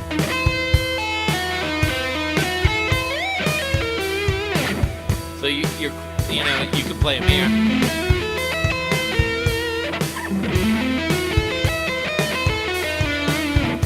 But you gotta, hey, what's up, man? So you gotta figure out what you're gonna do as far as like your run, how to time it, where you're gonna end on it.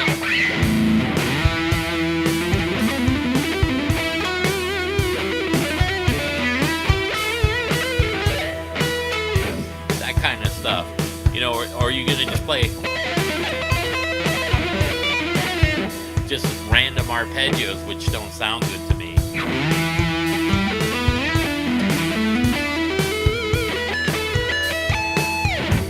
Sounds better to me. That sounds better to me.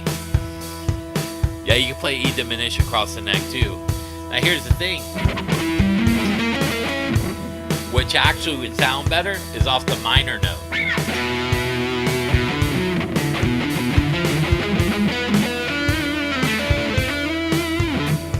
Or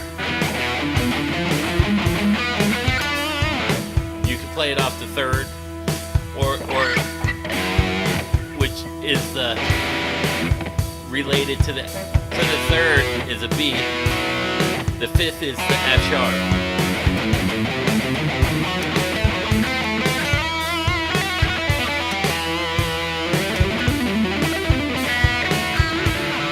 So you can play it like that, off the F sharp with a B. Off the B, it sounds more exotic, like more of the Ingve.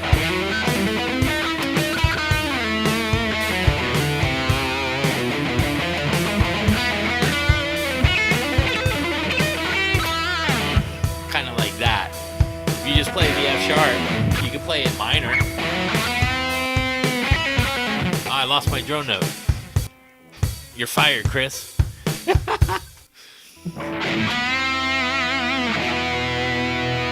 you get that drone.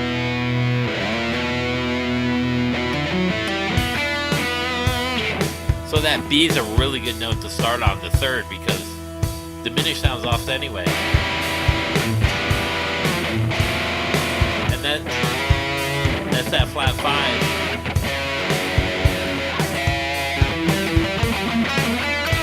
Which sounds the best. So you take 1, 2, 3, 4, 5. So that 5 is the 5 to the 1 to the F.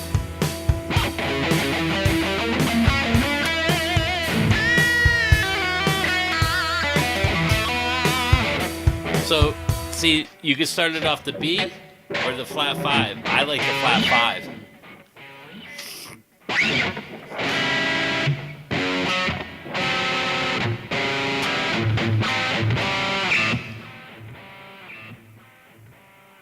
Yeah, the drone note's an E minor. So that the flat 5 works good. Why? Because the 5th of the 3rd is an F sharp. And the 5th of the F sharp is the 5 to 1 to that chord is your C sharp.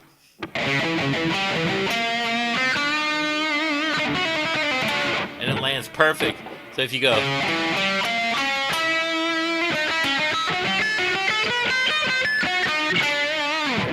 that kind of thing, that works great like that. But I try to stay away from that classical kind of sound because then I start to sound like the maestro and he won't like it.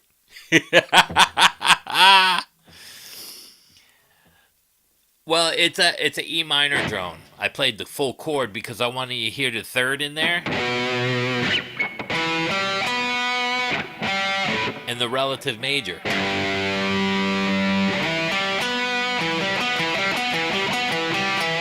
So that's another.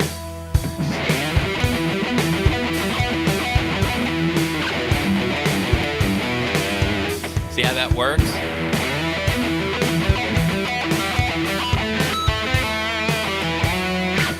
Because if I just do the E, you can solo out of E major, E minor. You can pick way, and I want you to hear like the nuance. Because that's where you're going to have to play out of the triads or the beginning of an arpeggio. Because then now you're playing the chord tones.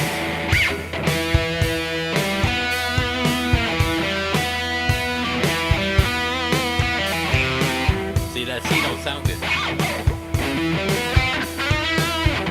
Excuse me. Whoops. Excuse me.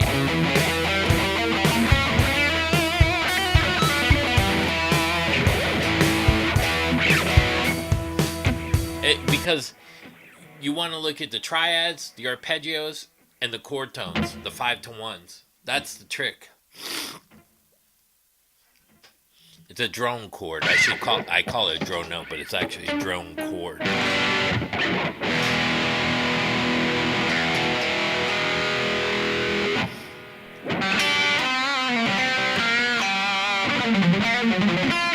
So like even if I do a crazy lick.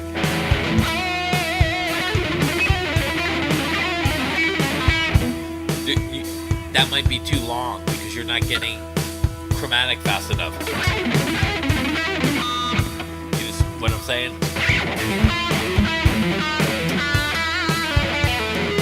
So you can fit those in, but you're gonna have to time it, maybe shorten a lick, because you can't stay on that one. You can't stay on it for that long. So.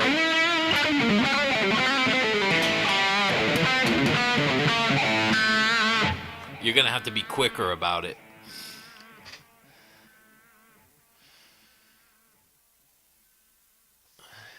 Nice. And what I like about that C flat, you're hitting the whole tone.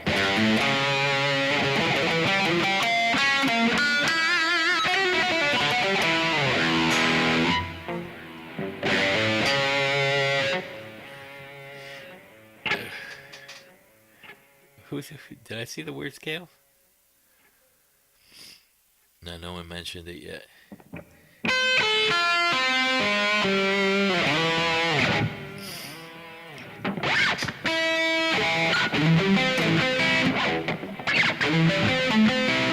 So like even stuff like that.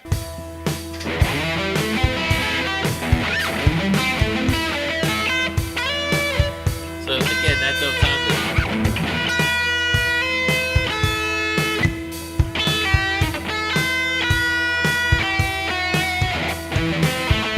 So you're picking out notes that you want to land on. That's a good one.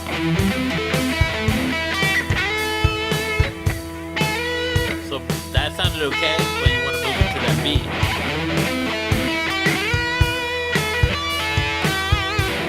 So this is what I did my whole life. I would play over a drone chords, and I would look at all my possibilities.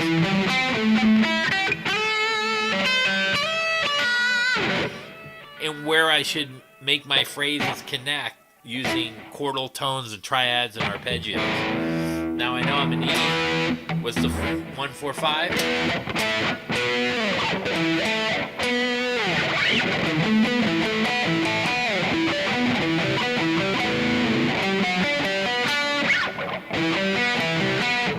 I mean, it gets crazy.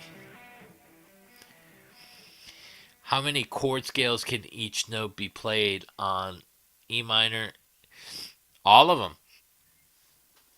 You can play any note you want. If you do it right.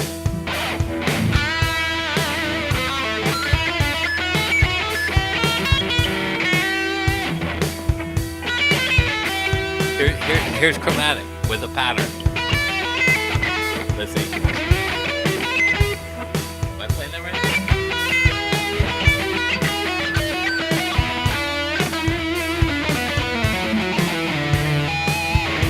You can play any note you want, as long as you start in key and end in key. As long as you start in key. So like, again.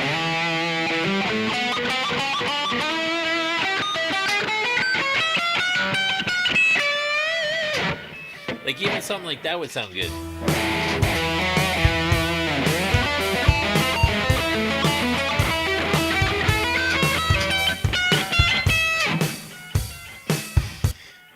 But you gotta practice it and figure out what's the best combination of patterns, so it sounds kind of musical, even though it go chromatic. So you see, I'm starting back off the B from the E.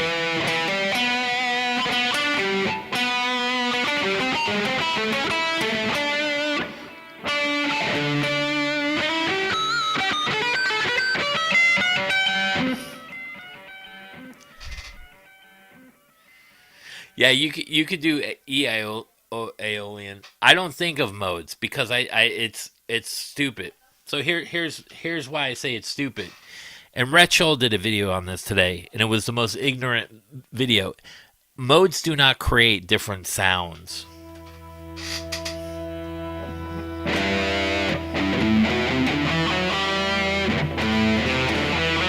Let's do it off the E. So if I start on the E, and now I start off the G, it's the same fucking notes. That didn't change any sound from G to E. Let's say I start off the A. That didn't change none. Let's start it off the D. That's not creating any Spanish sound. It's not creating anything. The modes have been lied to. You got that don't tell you anything. If I say what's E Aeolian, what key?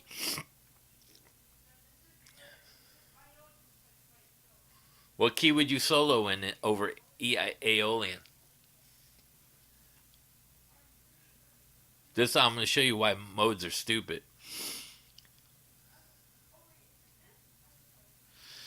Yeah, it's how you bounce from them. So if you're playing an E Aeolian and someone's playing the power chords, right? And the bass is playing the root notes. Even though you're in E Aeolian, What happens if he adds a flat 7 or 5 in there and you didn't know that because he didn't give you the exact keys or the chords? Yeah, it's G major, but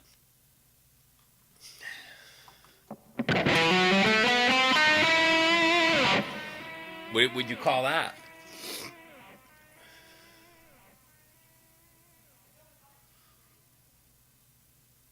And if I start off the G,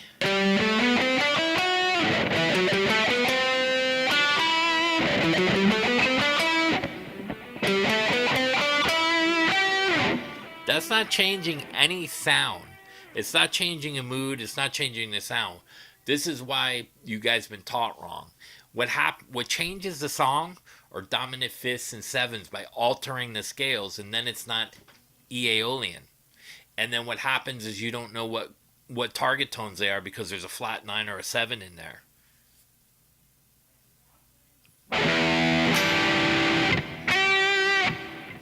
You know, that's an easy one.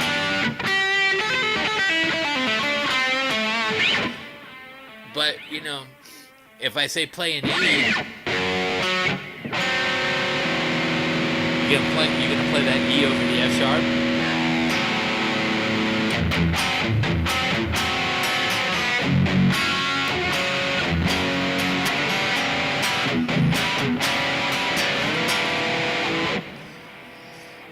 It depends what the other notes are in there, because if you say E Aeolian, he's just going,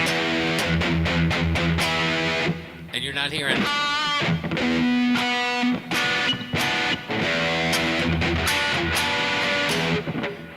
You gotta have the thirds in there and everything.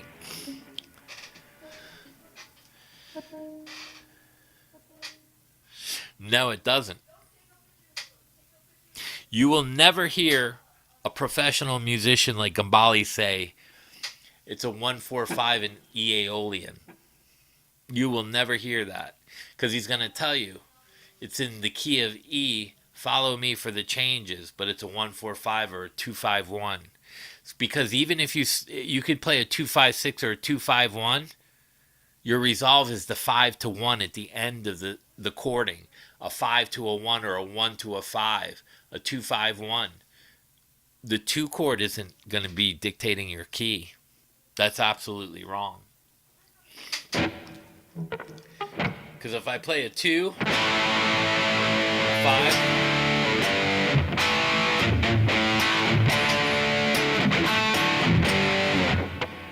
you're not going to play it. You know what I mean? You could play save and play on that.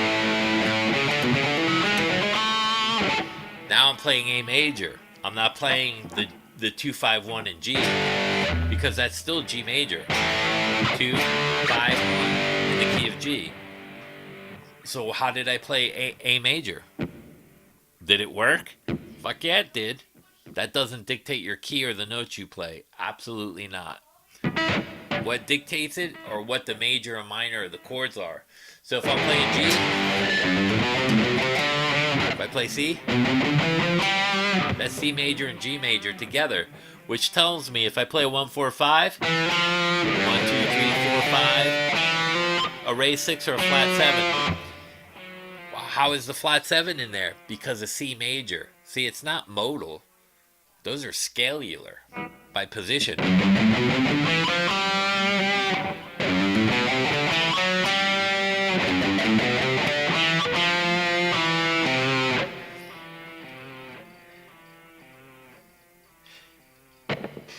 I know 3 different keys. It's like A minor. You can play F major, G major, and C major.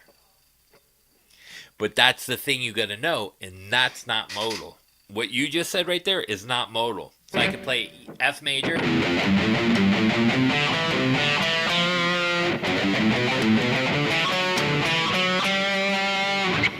and C major. But so now that's pattern and position. What you just said, Shredder, is pattern.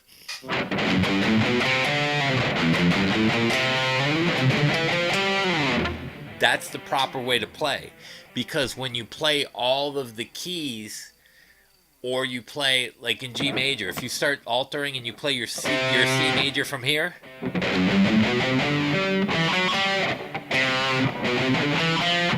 now you got a flat 7 in there.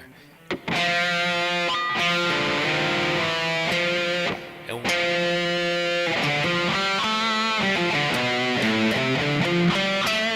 we all see people play pentatonics that way. Like I was saying, when you're in E, you're in the B minor position, but you would leave that note out. Why? Because here's the E minor. So I'm playing in the B minor position, but I'm playing E minor. So what happens is I end up with an extra note that sounds like shit. But it's also the 5 of the B. But I'm playing off E minor. Oh, that's not B. What was that? My bad. That's F sharp.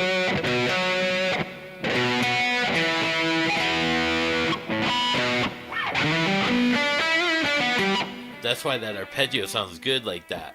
So watch.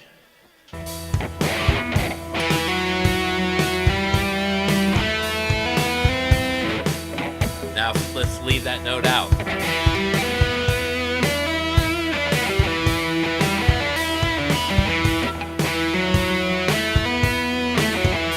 Which one sounds better?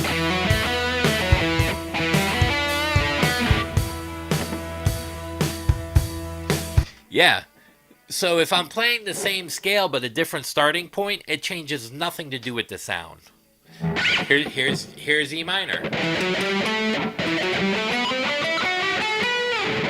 Here's E minor, but starting off a G.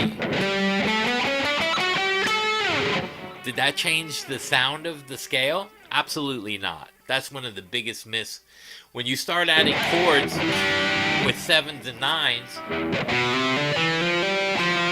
flat 7s, then you're changing the tonals, some of the tonals. So like if I play, most people would, if you're in G major and you play here, well, let's say I play D major. There's my flat 5. So I'm altering the G major scale from the other two keys that are actually in that scale system. That's where the flat 5s and the flat 7s come from.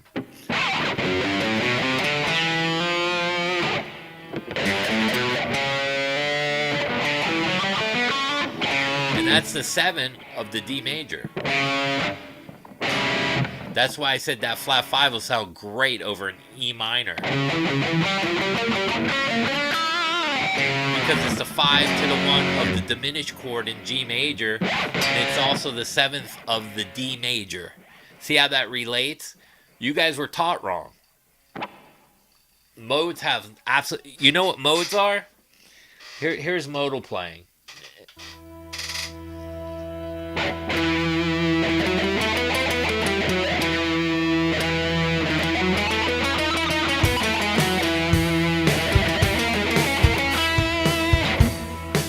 I'm playing different scales over that E, but now watch.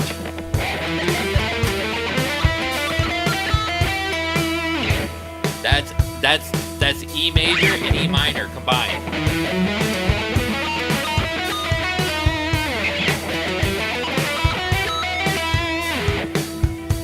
Now if I take this and move my E to here, there's my D major.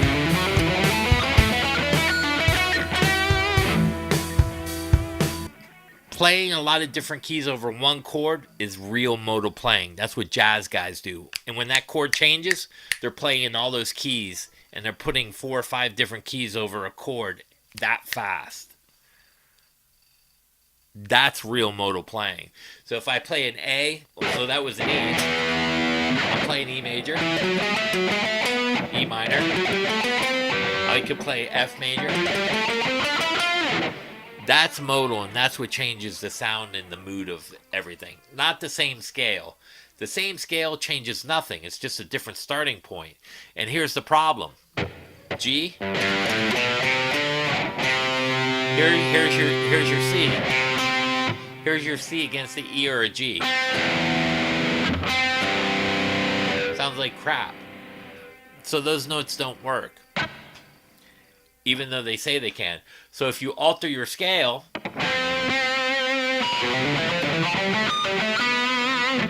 it'll sound better. But that's not modal playing. Just because you start, it's kind of like saying, just because you went left when you got out of your driveway instead of going right, so it changes the ambience of the drive. Well, unless there's a lake that you got to pass around, and there's nothing there. But if it's a street and a street, it absolutely does nothing. It's the same scale.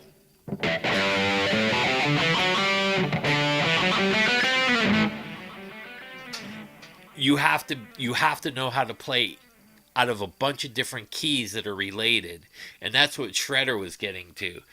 That's real modal playing, but that's very hard. So when that chord changes from now, I got to go through D major, D minor.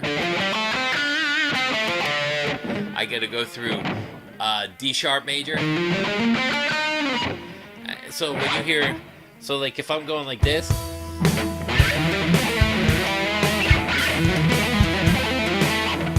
It can be confusing, so you have to know what notes. So everything that I just explained on, you got to be able to get in and out of those keys with resolved notes. Do you know how hard that is?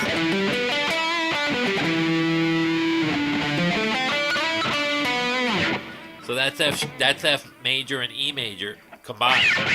E minor.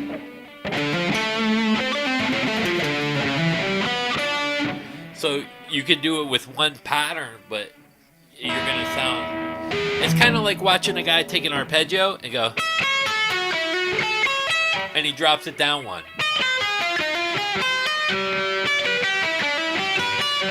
So let's drop it down one and then move it a minor third.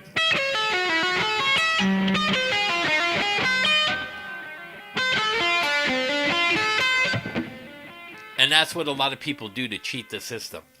They're cheating it.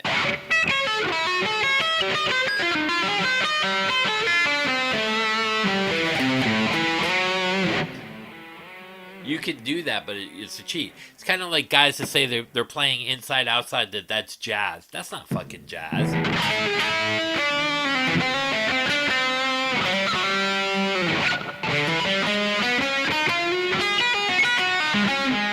So like you're playing a pentatonic a half step down. So let's play that.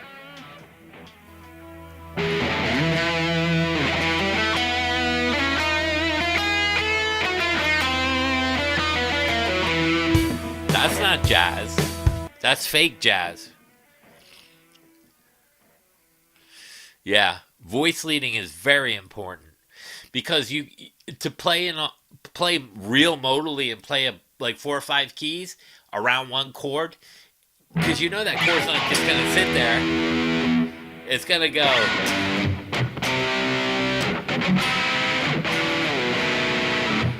You're gonna play 3 keys with licks out of each one of that with different resolves, and you have to know the voice leading, which gets into the triads and arpeggios in the 5-to-1. That's the only way to master guitar or piano or any instrument.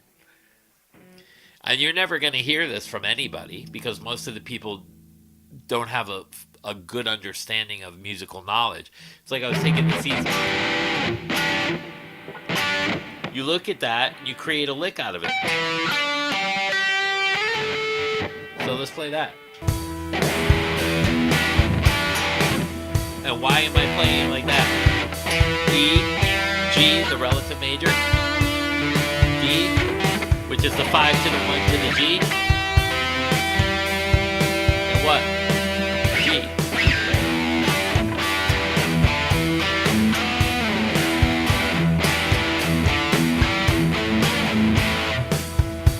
So knowing those chord tones and how to move that around, you can create a lick out of it. Let's do it again.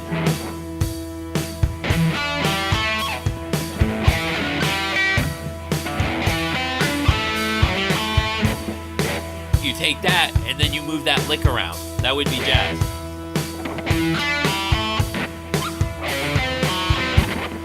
then you get those weird sounds. That's what jazz is like doing. But some guys are good at jazz. Holsworth was exceptional. Frank Gabali's exceptional at it. Kazumi Watanabe's really good at it.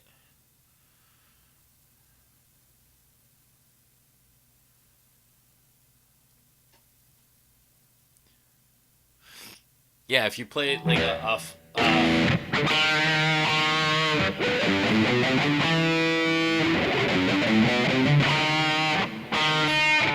what's that flat six?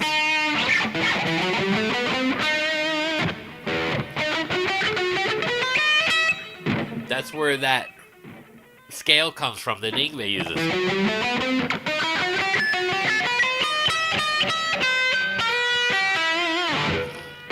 So a flat six gives you that sound. So you have to know what the flats are in the chord voicings. That's absolutely right. Hey, what's up, Mark? Because, again, if you just start playing random shit, that's not going to sound good.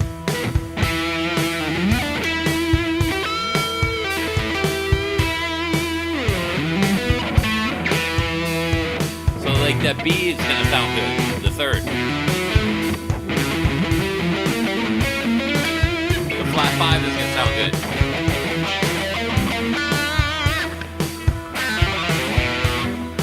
Landing on the B. Now, if I land on the F sharp,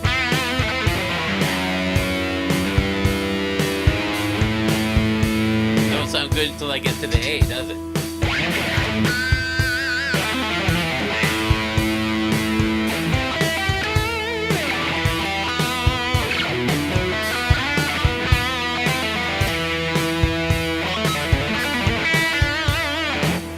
See, all that sounds good.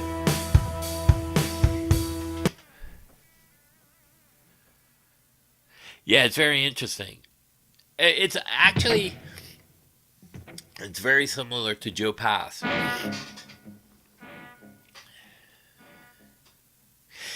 Yeah, don't think about modes. You have to know what is major and minor in the key. And then if you're playing with jazzier guys or somebody that's playing more bluesy, is it a flat six in there, a flat seven?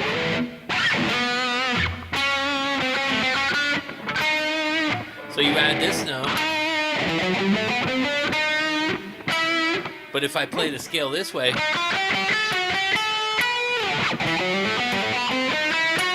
but if I play it this way,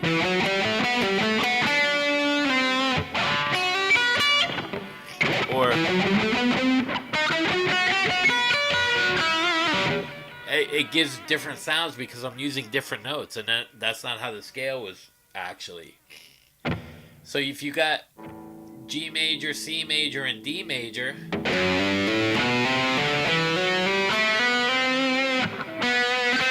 that note sounds bad.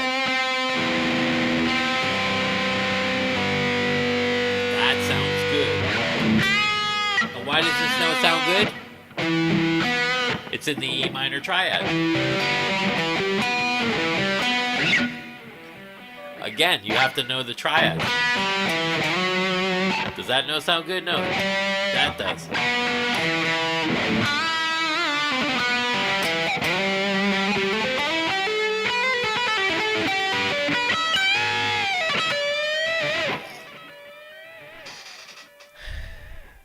Yeah. And I don't even think 12 notes.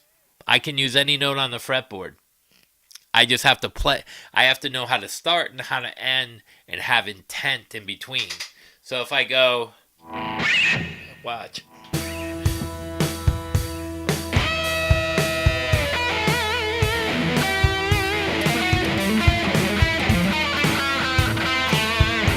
Those are all out of key, but it sounded great.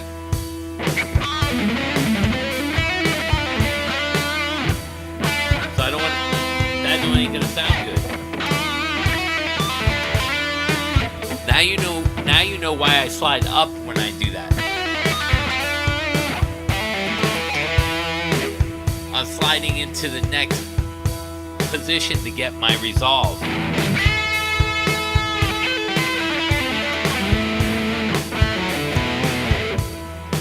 So You have to play with drone chords and stuff like that. That's what we were taught at GIT. Yeah, it's simple. It's really simple. Pattern and position. One scale. Move it into another position. So you got C major.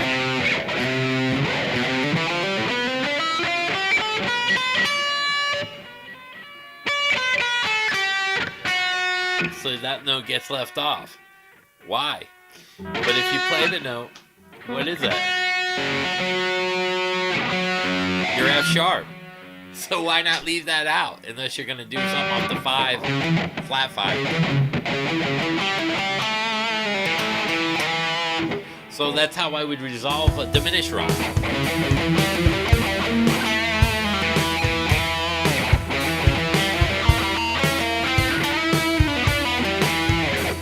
See how I resolve everything? You have to resolve everything. I'm causing you tension.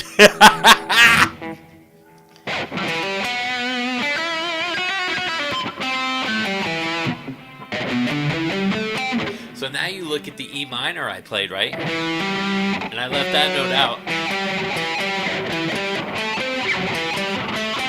But then I had the B in there.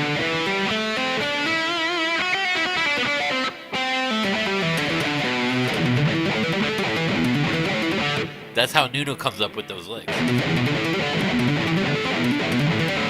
Now you know how he got it.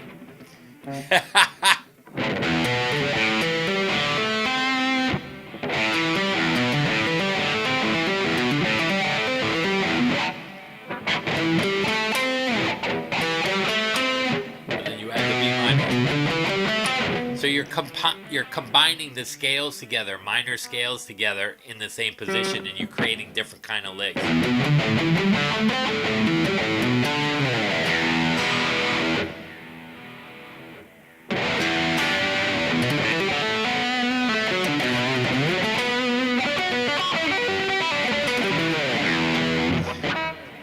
But that's how you can get those technical runs in there and make it sound good. Bow wow wow.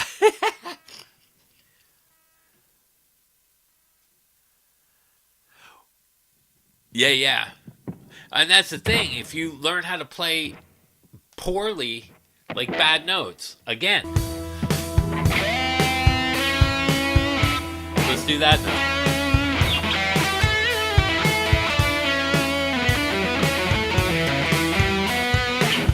You got to learn how to get out of it.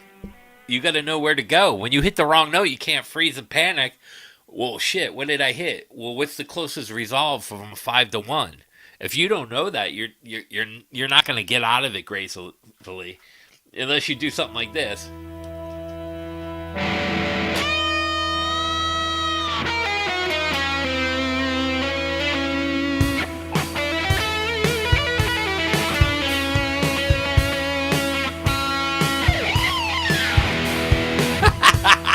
Kick slide always works.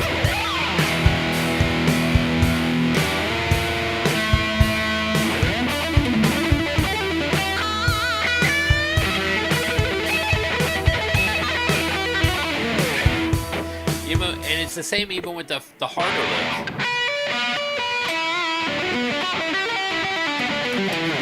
You got to still resolve those. You can't just keep going. That's why a lot of guys that play fast, it doesn't sound good, because they don't know where to go, because they're not resolving anything. There you go. Yeah, bad note. It's a half a note away from being a genius. Yeah, so like even all these notes, like watch.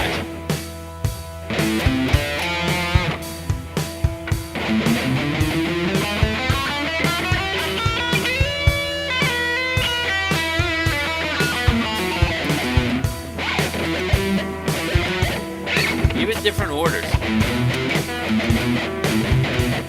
So like you can get out of that.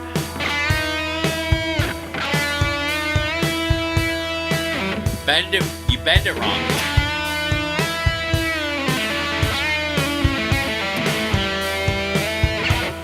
And then slide back into it.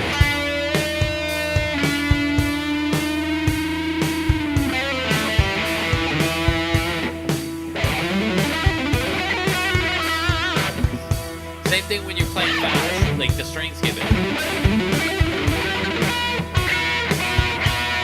These notes are. I don't.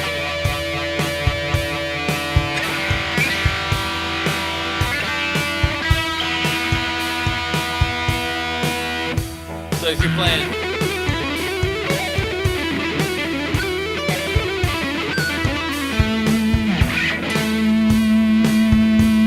What is that? That's the 5 to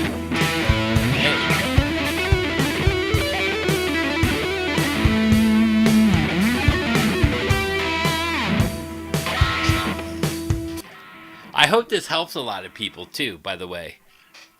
Just the sound of it, me showing you what I'm doing. Because it's a better resolve than most of the players you hear, unless it's like a really good. Like Andy Timmons is another underrated guitar player. Andy Timmons is awesome at resolving. Yeah, that's the other thing. That's why there's a lot of hit bands like Poison. Most people are tone deaf. It is true. And that was the thing for. So CC would use the scales wrong, but they were correct. So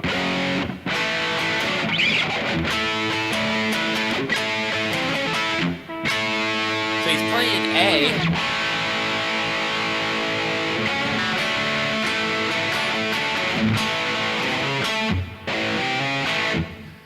So he's looking at the F sharp.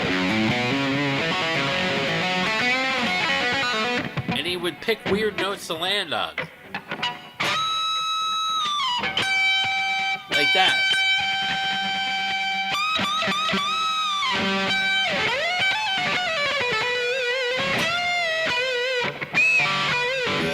He had like a weird choice of notes that he would land on. They weren't incorrect, they just were odd for resolve. But I guess that was his style, you know? But I like the, like if you, so like even open strings.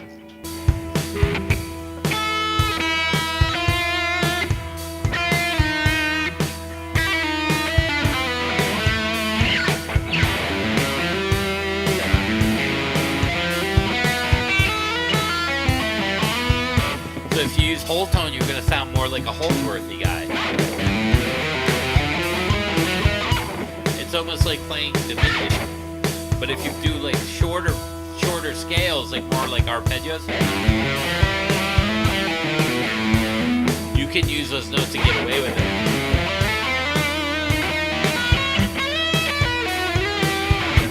But as long as you resolve it,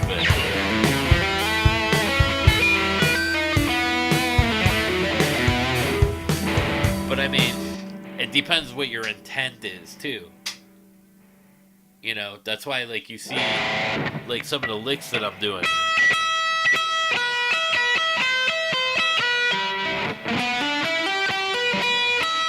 I don't take that note because that's at C. So I walk it a half step back.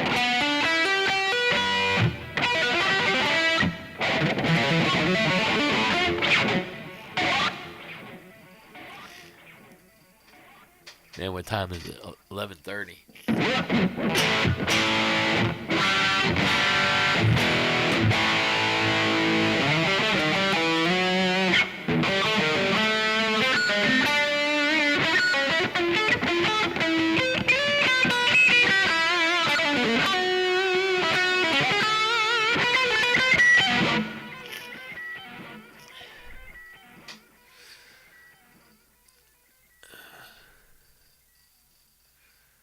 Yeah. So, like, I didn't see that. Like, to Joe Pass and Jimmy Bruno. So, like, Joe Pass was at GIT, Tommy Tedesco was there, Robin Ford, you know, and Gabali and Holsworth, all those guys. So, those are the guys that actually knew theory. And then Holsworth told me, you can play anything you want as long as you play it with good intent, which means that you have to start right and end right and play everything in between as you move to position right. He's like, it's like chess. He's like, once you move, what's your next move? It can't just be move anywhere.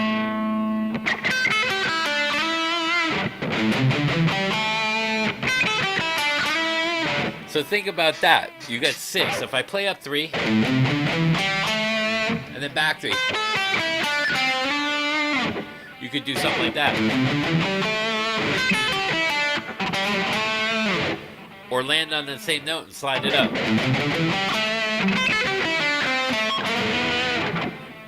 Those are like good sounding, like, so you got a pattern and a pattern put together, and then you have intent on your move.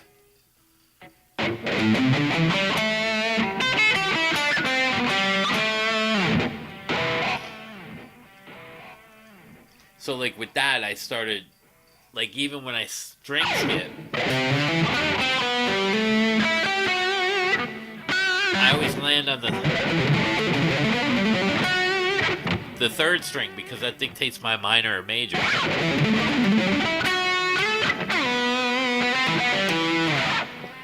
Stuff like that. And everybody should play triads off of their keynotes. Just start inverted or triads.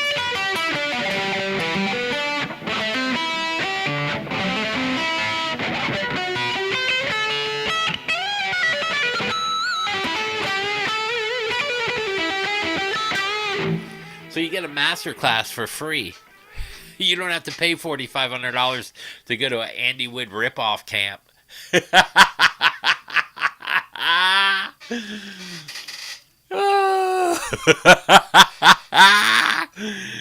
Shit.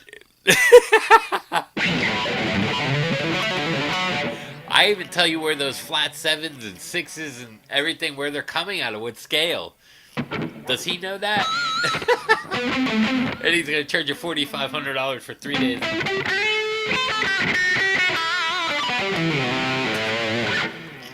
You know what's funny? These guys never really made it in music, so they figure out other routes to rip people off. No offense. He's a good player, don't get me wrong, and you could probably learn a lot from Andy. Where all the gay bars are.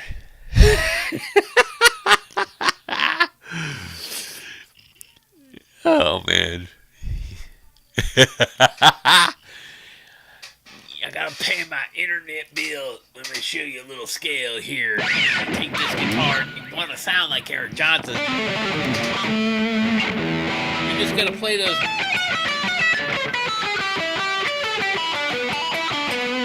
Those 5s.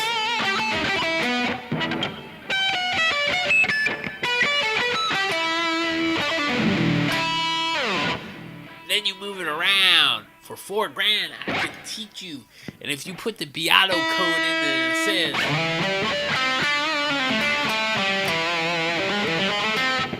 you can get it for free.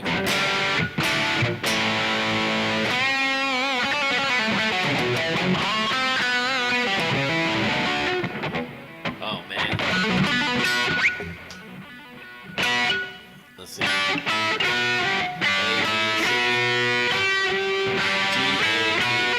So that would be a good landing point on a double stop. Watch this.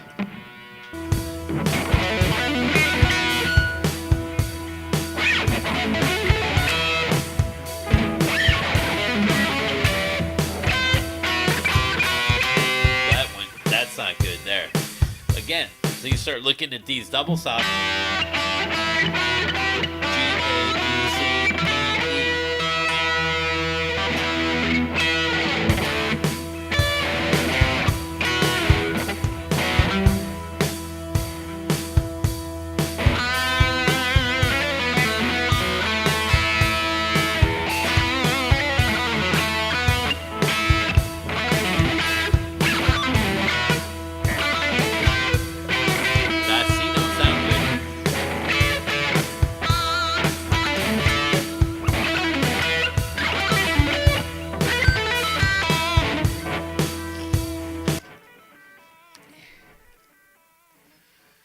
I'm your number one music library. You just keep punching in that non-Patreon number. I got it. I don't even know how to do that. I gotta pay my internet bill. Please come to my guitar clinic so I can take all your money and buy a pizza. a game of those.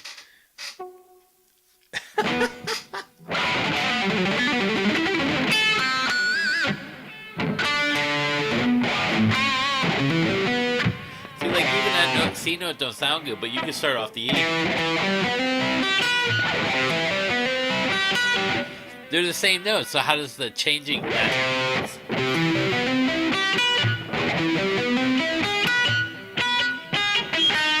Unless I change the notes in the actual arpeggio.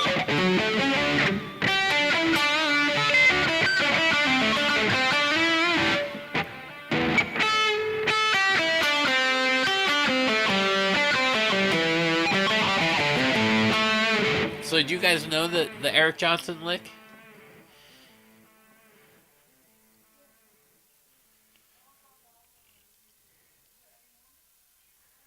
Yeah.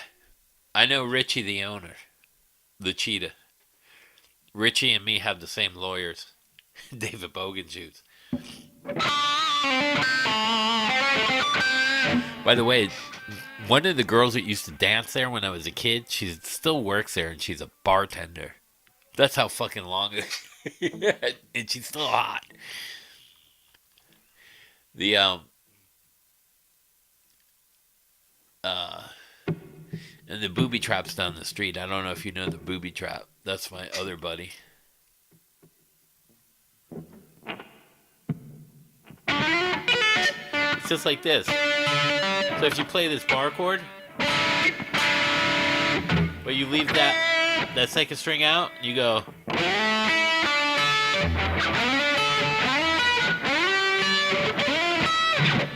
That sounds good too. There's all kinds of licks you can create.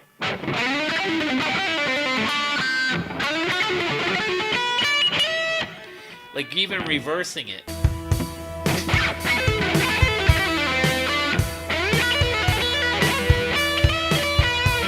Like the way you end it and add on to it.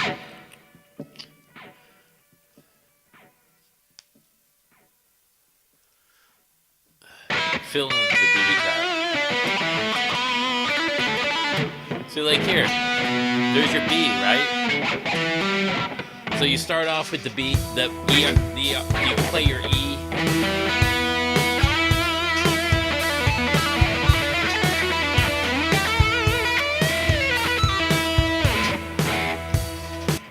I started,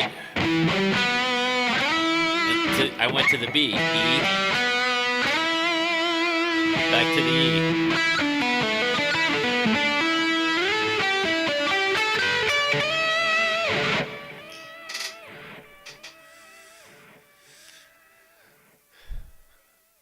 And I was told not to show this stuff to you guys, by the way, just so you know.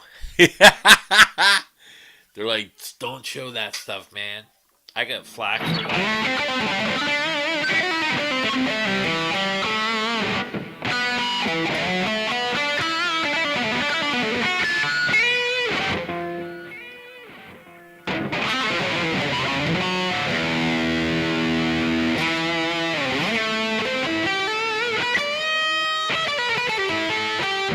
And you know what's funny, Allison?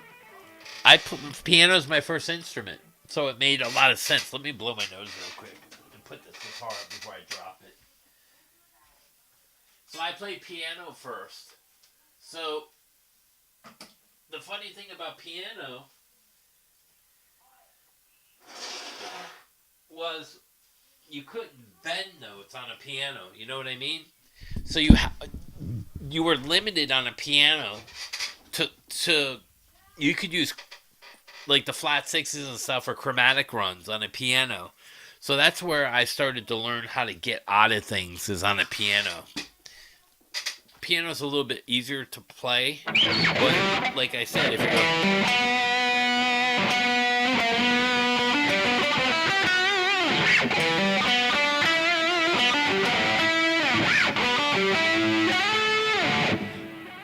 Just the notes around it. So I tie in the next lick with this note. Back to E.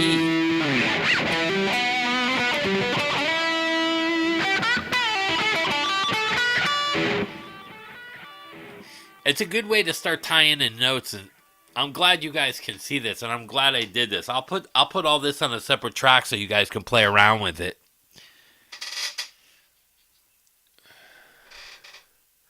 The blue Charvel? Which one? This one? This?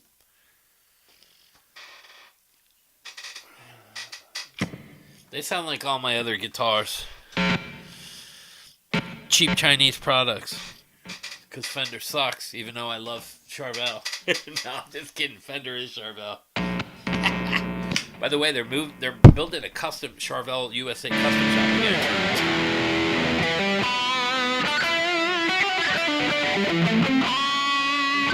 Wrong note. Get out of it.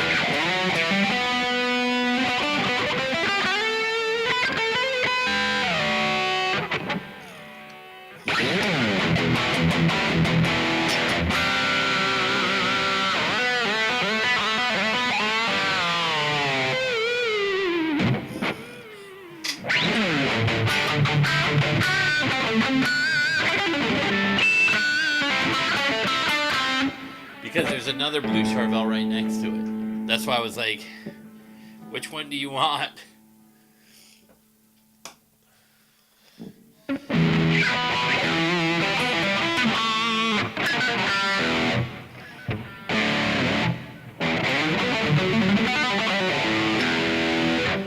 And if you're playing in E minor, all those strings are fair game. So if you hit a bad note, just go open.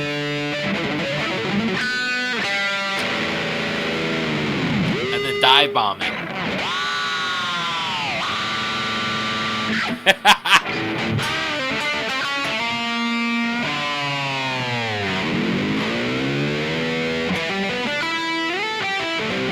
Slick. That's why they call me Smiley.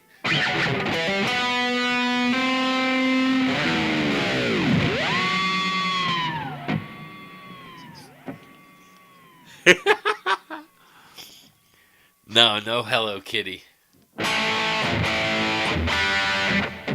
Blues in the key of C.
There's that note.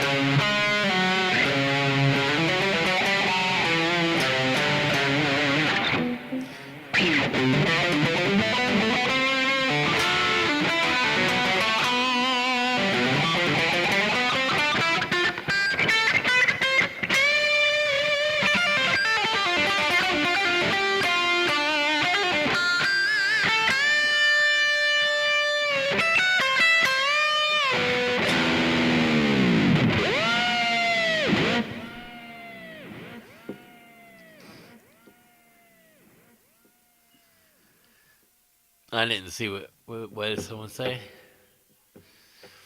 I don't bend now. Oh, really?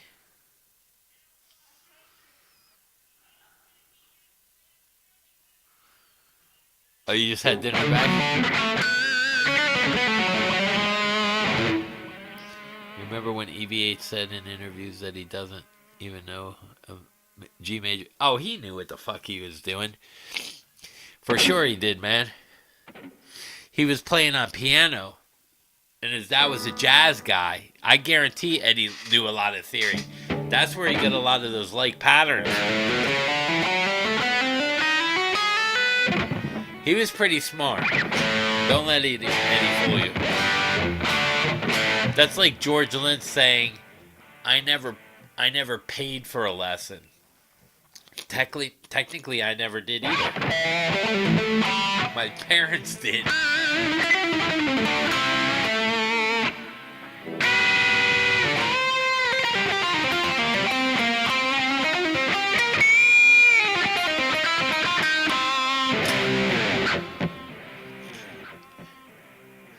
EVH was a liar.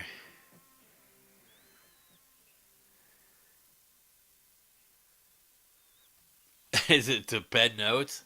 I like bending notes. You know, but you can overdo it too. Because Lynch knows theory. Fucking Jeff Pilson's a fucking theory wizard. He played with him for years in his band. Jeff Pilson was one of the main songwriters of Dokken. Nobody talks about him either. He can sing, he plays bass, he plays piano. Jeff Pilson was the main guy in that band. Don't let anyone fool you. George came up with the riffs. George came up with a lot of the riffs, but a lot of those vocals and the melodies, a lot of that was also Jeff Pilson.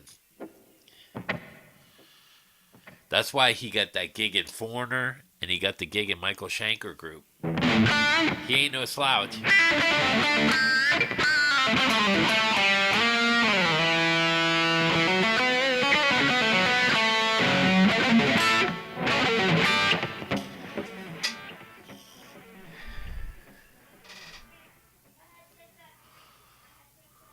Oh yeah, you got a free lesson. Yeah, he played. Yeah, Eddie played. So the way I thought of when I, by the time I went to GIT, I could already play because I had to audition to get in.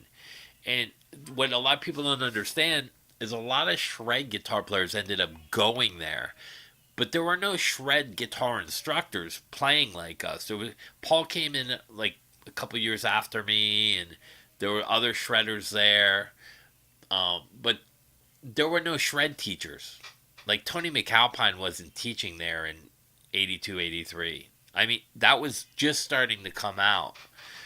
So there wasn't, the only thing I could learn was the classical and jazz stuff. That's why I met Holsworth and Gabali, because that intrigued me what they were doing with modal, real modal playing and playing over chords that fast. And I was like, fuck, I'll never be able to do that. And then messing around with it, you can. I mean, I'm not as good. I don't play jazz much anymore, but I can still, like if I hear A chord.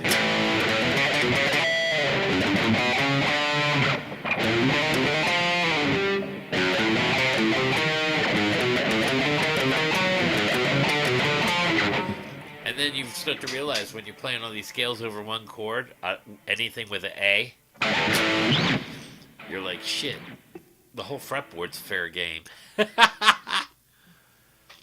My favorite Dokken solo? I like I'm the Hunter. I don't know how to play it anymore.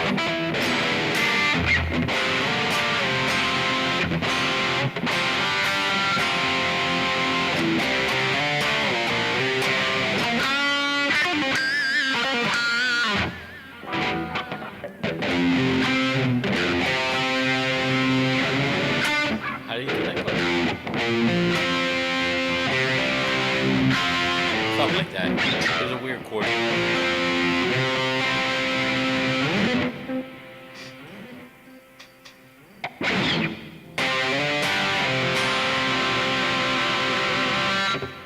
Yeah, Guthrie's great.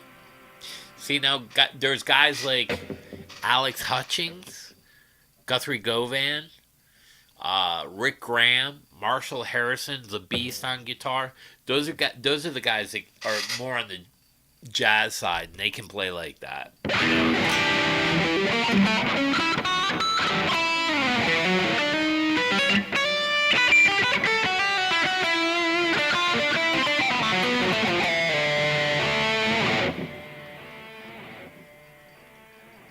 I love Dimebag, man.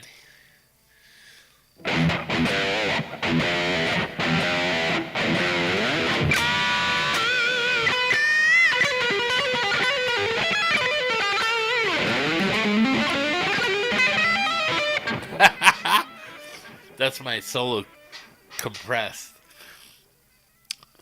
Dime had a lot of feel in his playing. 5 Minutes Alone, Cowboys from Hell, Respect.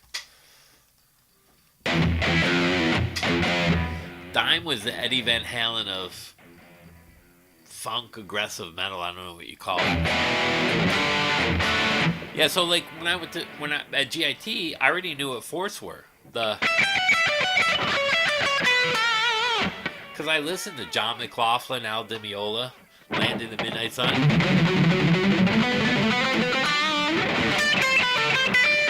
And they always rate that. You know what I mean? They always had a rake in there.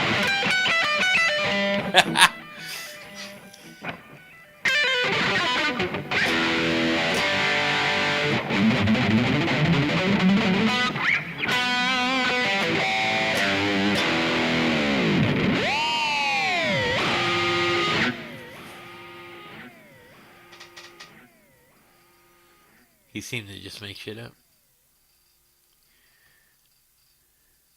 Who, Dime? Nah, he knew his shit too. So he was like a disciple of Eddie in a way. So like Eddie did those same patterns.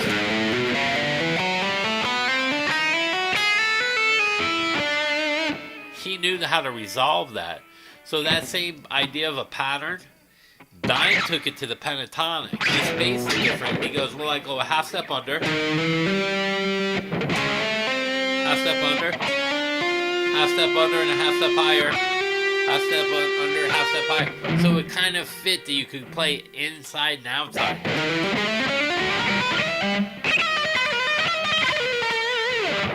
And then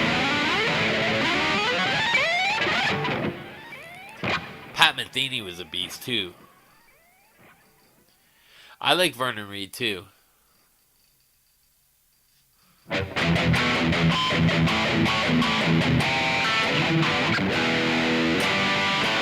And Robin Ford was heavily into Diminish.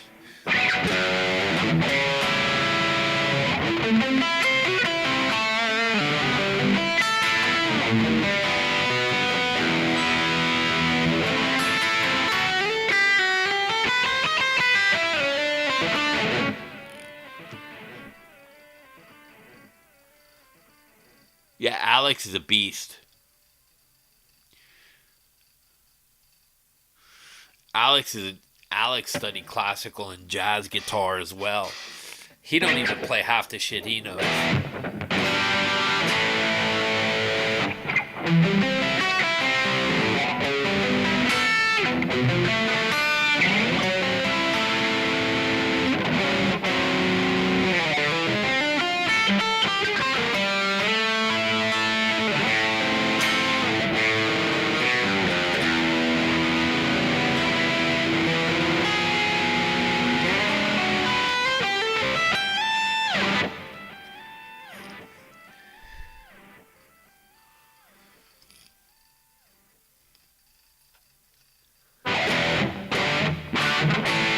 So, like, you know, the chord substitution. Is it minor? Or is it diminished? Then you start to see all these different notes. There's your flat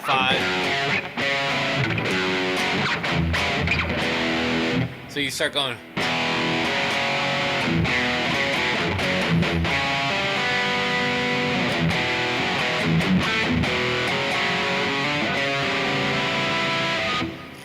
Then you start substituting those chords. You saw him in elementary school? In Melbourne? Holy shit.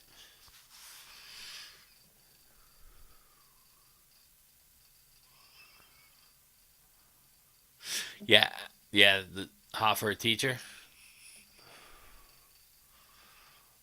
Yeah, I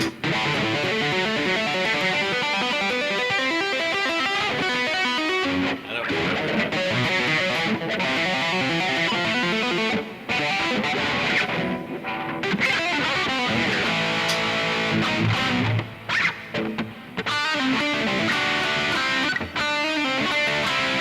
So there's that note again, right? The Ingve scale. Eddie.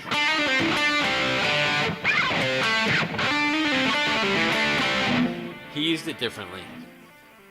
That's what was cool. Eddie knew his shit. And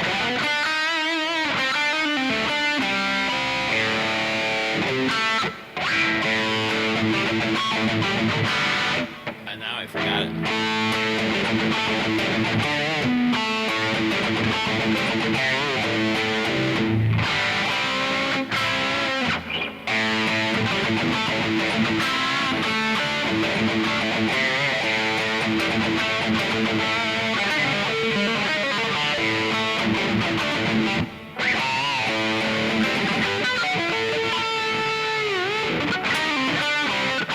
Nah, man, I forgot it.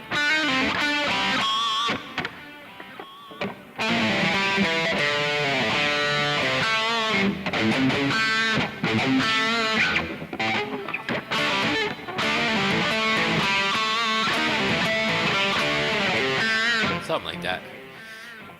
Give me a couple minutes. I'll figure it out.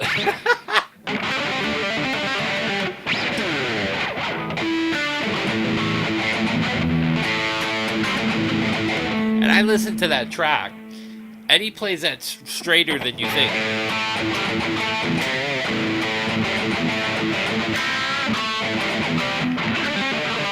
It's the delay pedal. He's got a 16th delay on there, throwing that off into more of a swing. That's the kind of trickery he did, like in Atomic Punk, where he hits that delay pedal and it goes faster. He does that on that intro.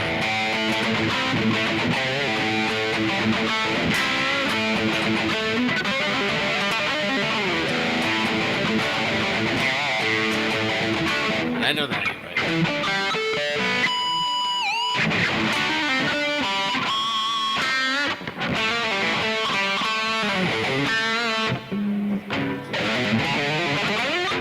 I think he starts over here.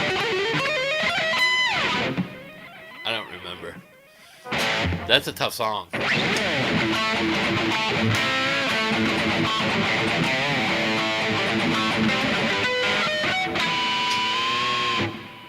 That's Vi's version.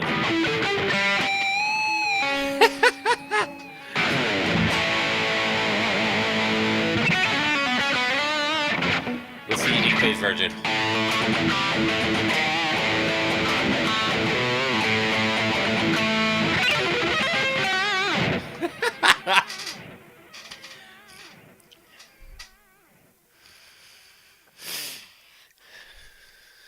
Too funny, right?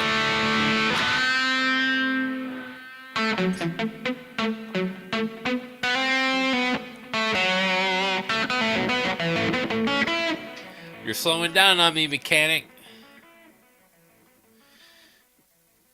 You did a live?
Has anyone seen that Sparky Singh guy yet?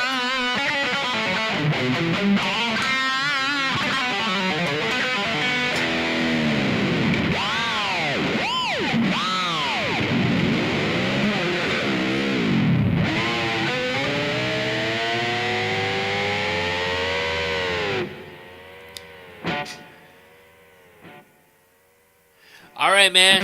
Always a pleasure, buddy. You have a good night.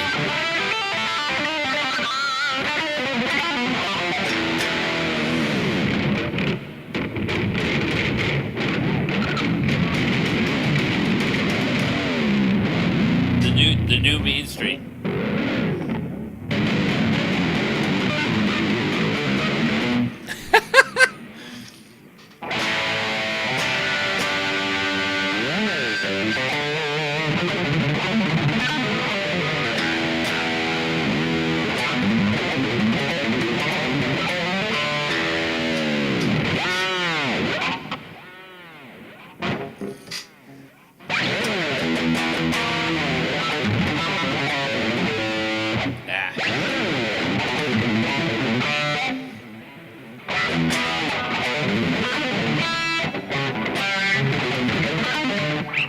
Man, I'm getting tired. My hands are getting floppy. It's like when you're, you know, what's funny. When I get tired like this, it reminds me of when my kid was little and he was in the car seat and he was eating chicken McNuggets and he had one like halfway in his mouth holding it, and then his hands just dropped and the nugget was just holding on by his lips. I was like, what the hell? Too funny.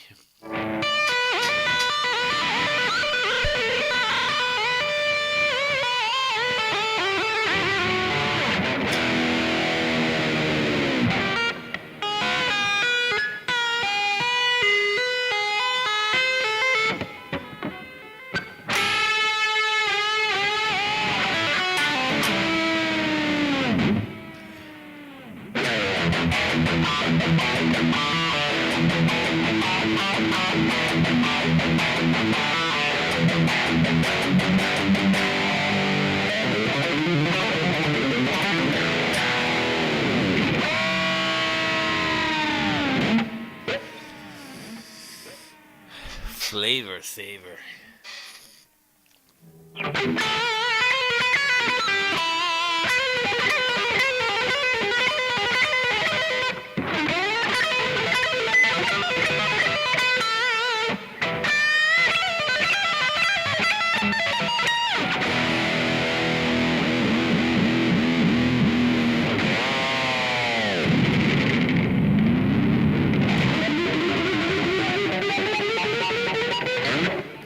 I call that the pipeline.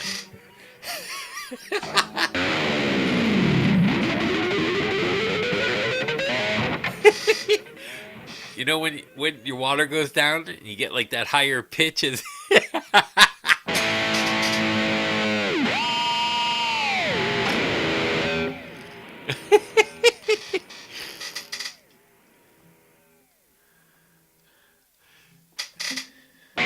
just gotta be on a skateboard when you do it.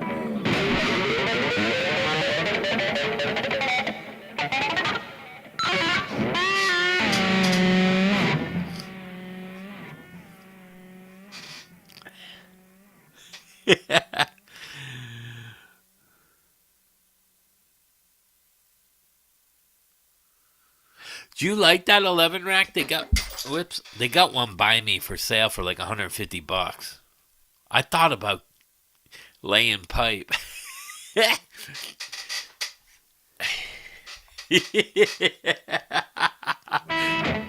Circling the drain.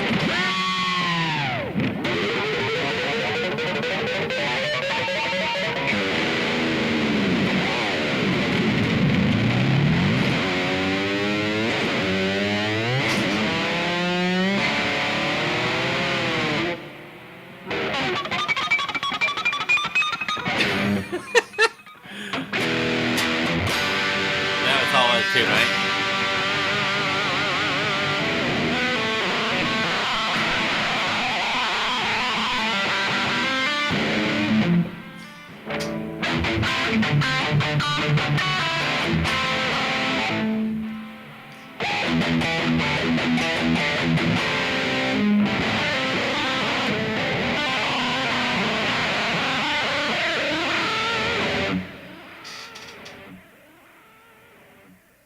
Oh, you like the delay?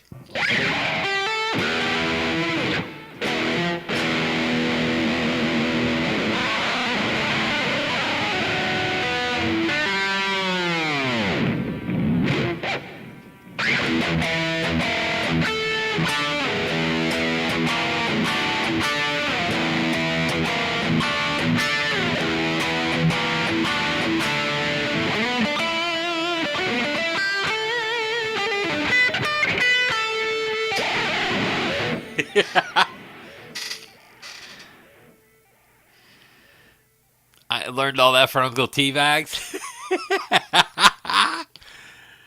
Ah, that's funny. He taught me everything I don't know. I don't know if this will do it with the guitar. Let me see.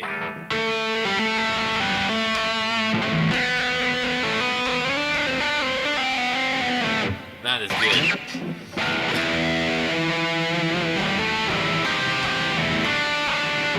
It's hard to. The Ibanez actually does that really good with the bodies on the jams.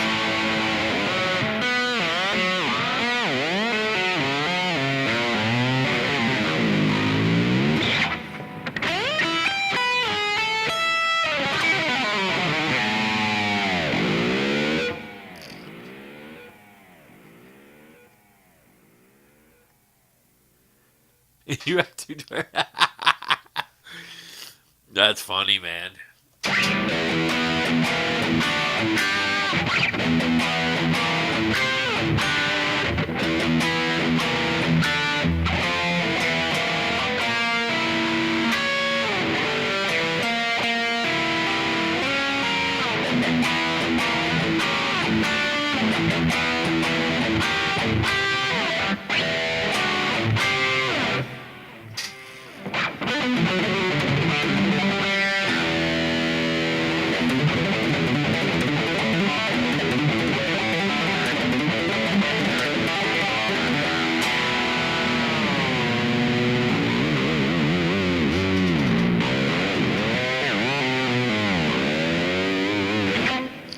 You lost a tooth?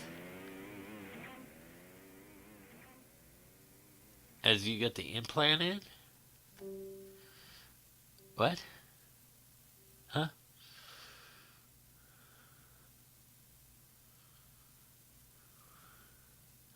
JS? Oh, Mechanic Jam. You lost a tooth? I didn't see that one.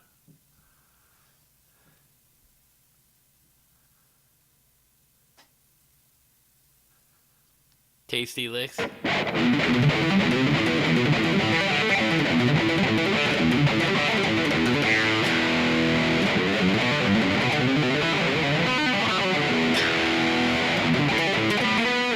you jump that?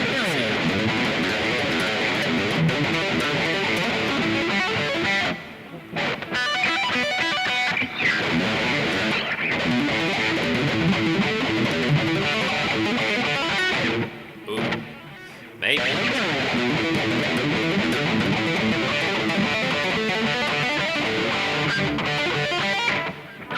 where would it go?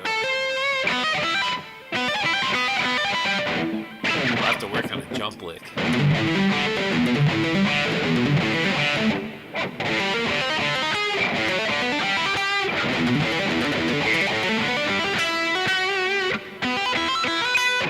Maybe out and then in.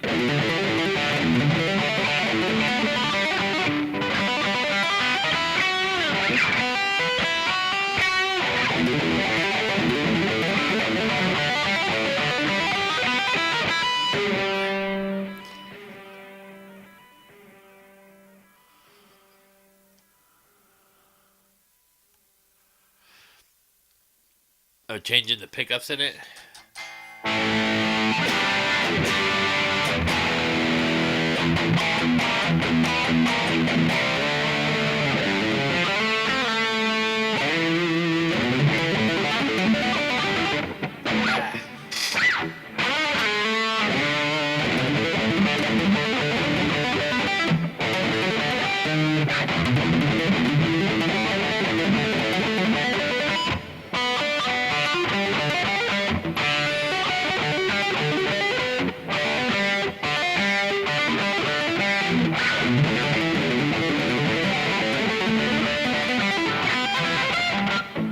Closer.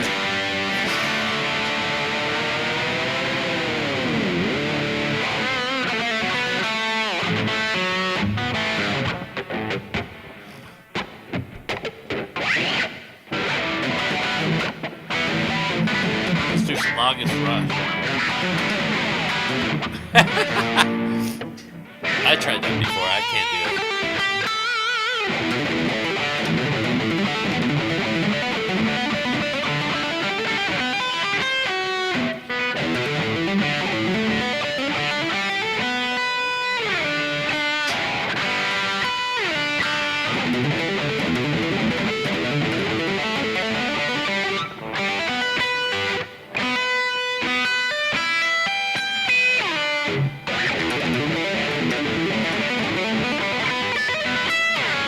Closer.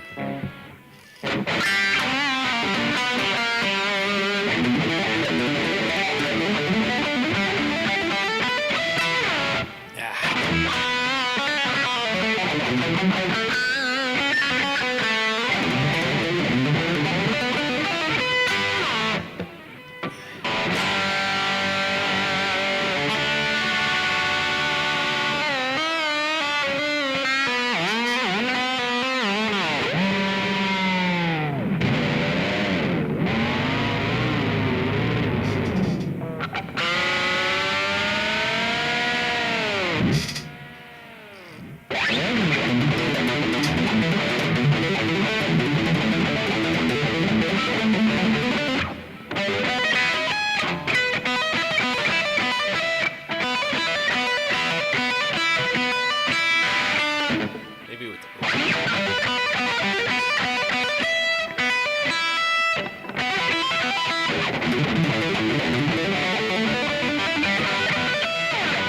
maybe like that.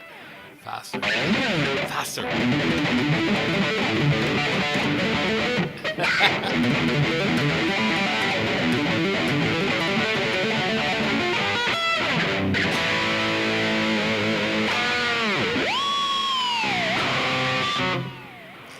What time is it? 12?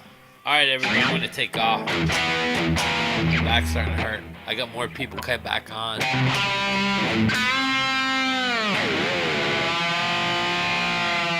One more pipeline.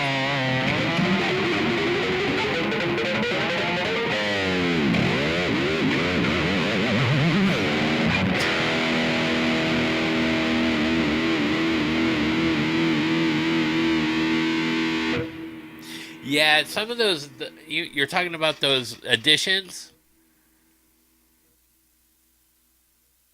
Like for extra channel switching? The what do they call it? The SE pedal board? Yeah, that's a lot of fucking money for a switcher.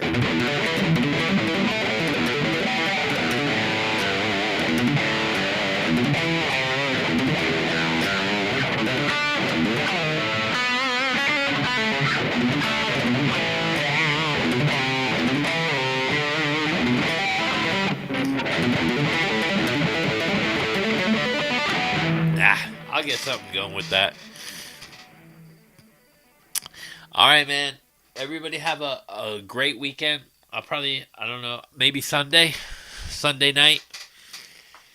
Thank you, everybody, as usual. It's always great talking to you guys and just hanging out. It's my pleasure and honor. You know, again, it's a cool channel. We talk about all kinds of shit on here. That's the fun part. A guitar channel is not just a guitar channel. It's a friends channel. We need another Mr. Rogers, and that's not me. That could be Andy, though. Hello, friend. Take your shoes off. All right, everybody. Peace out.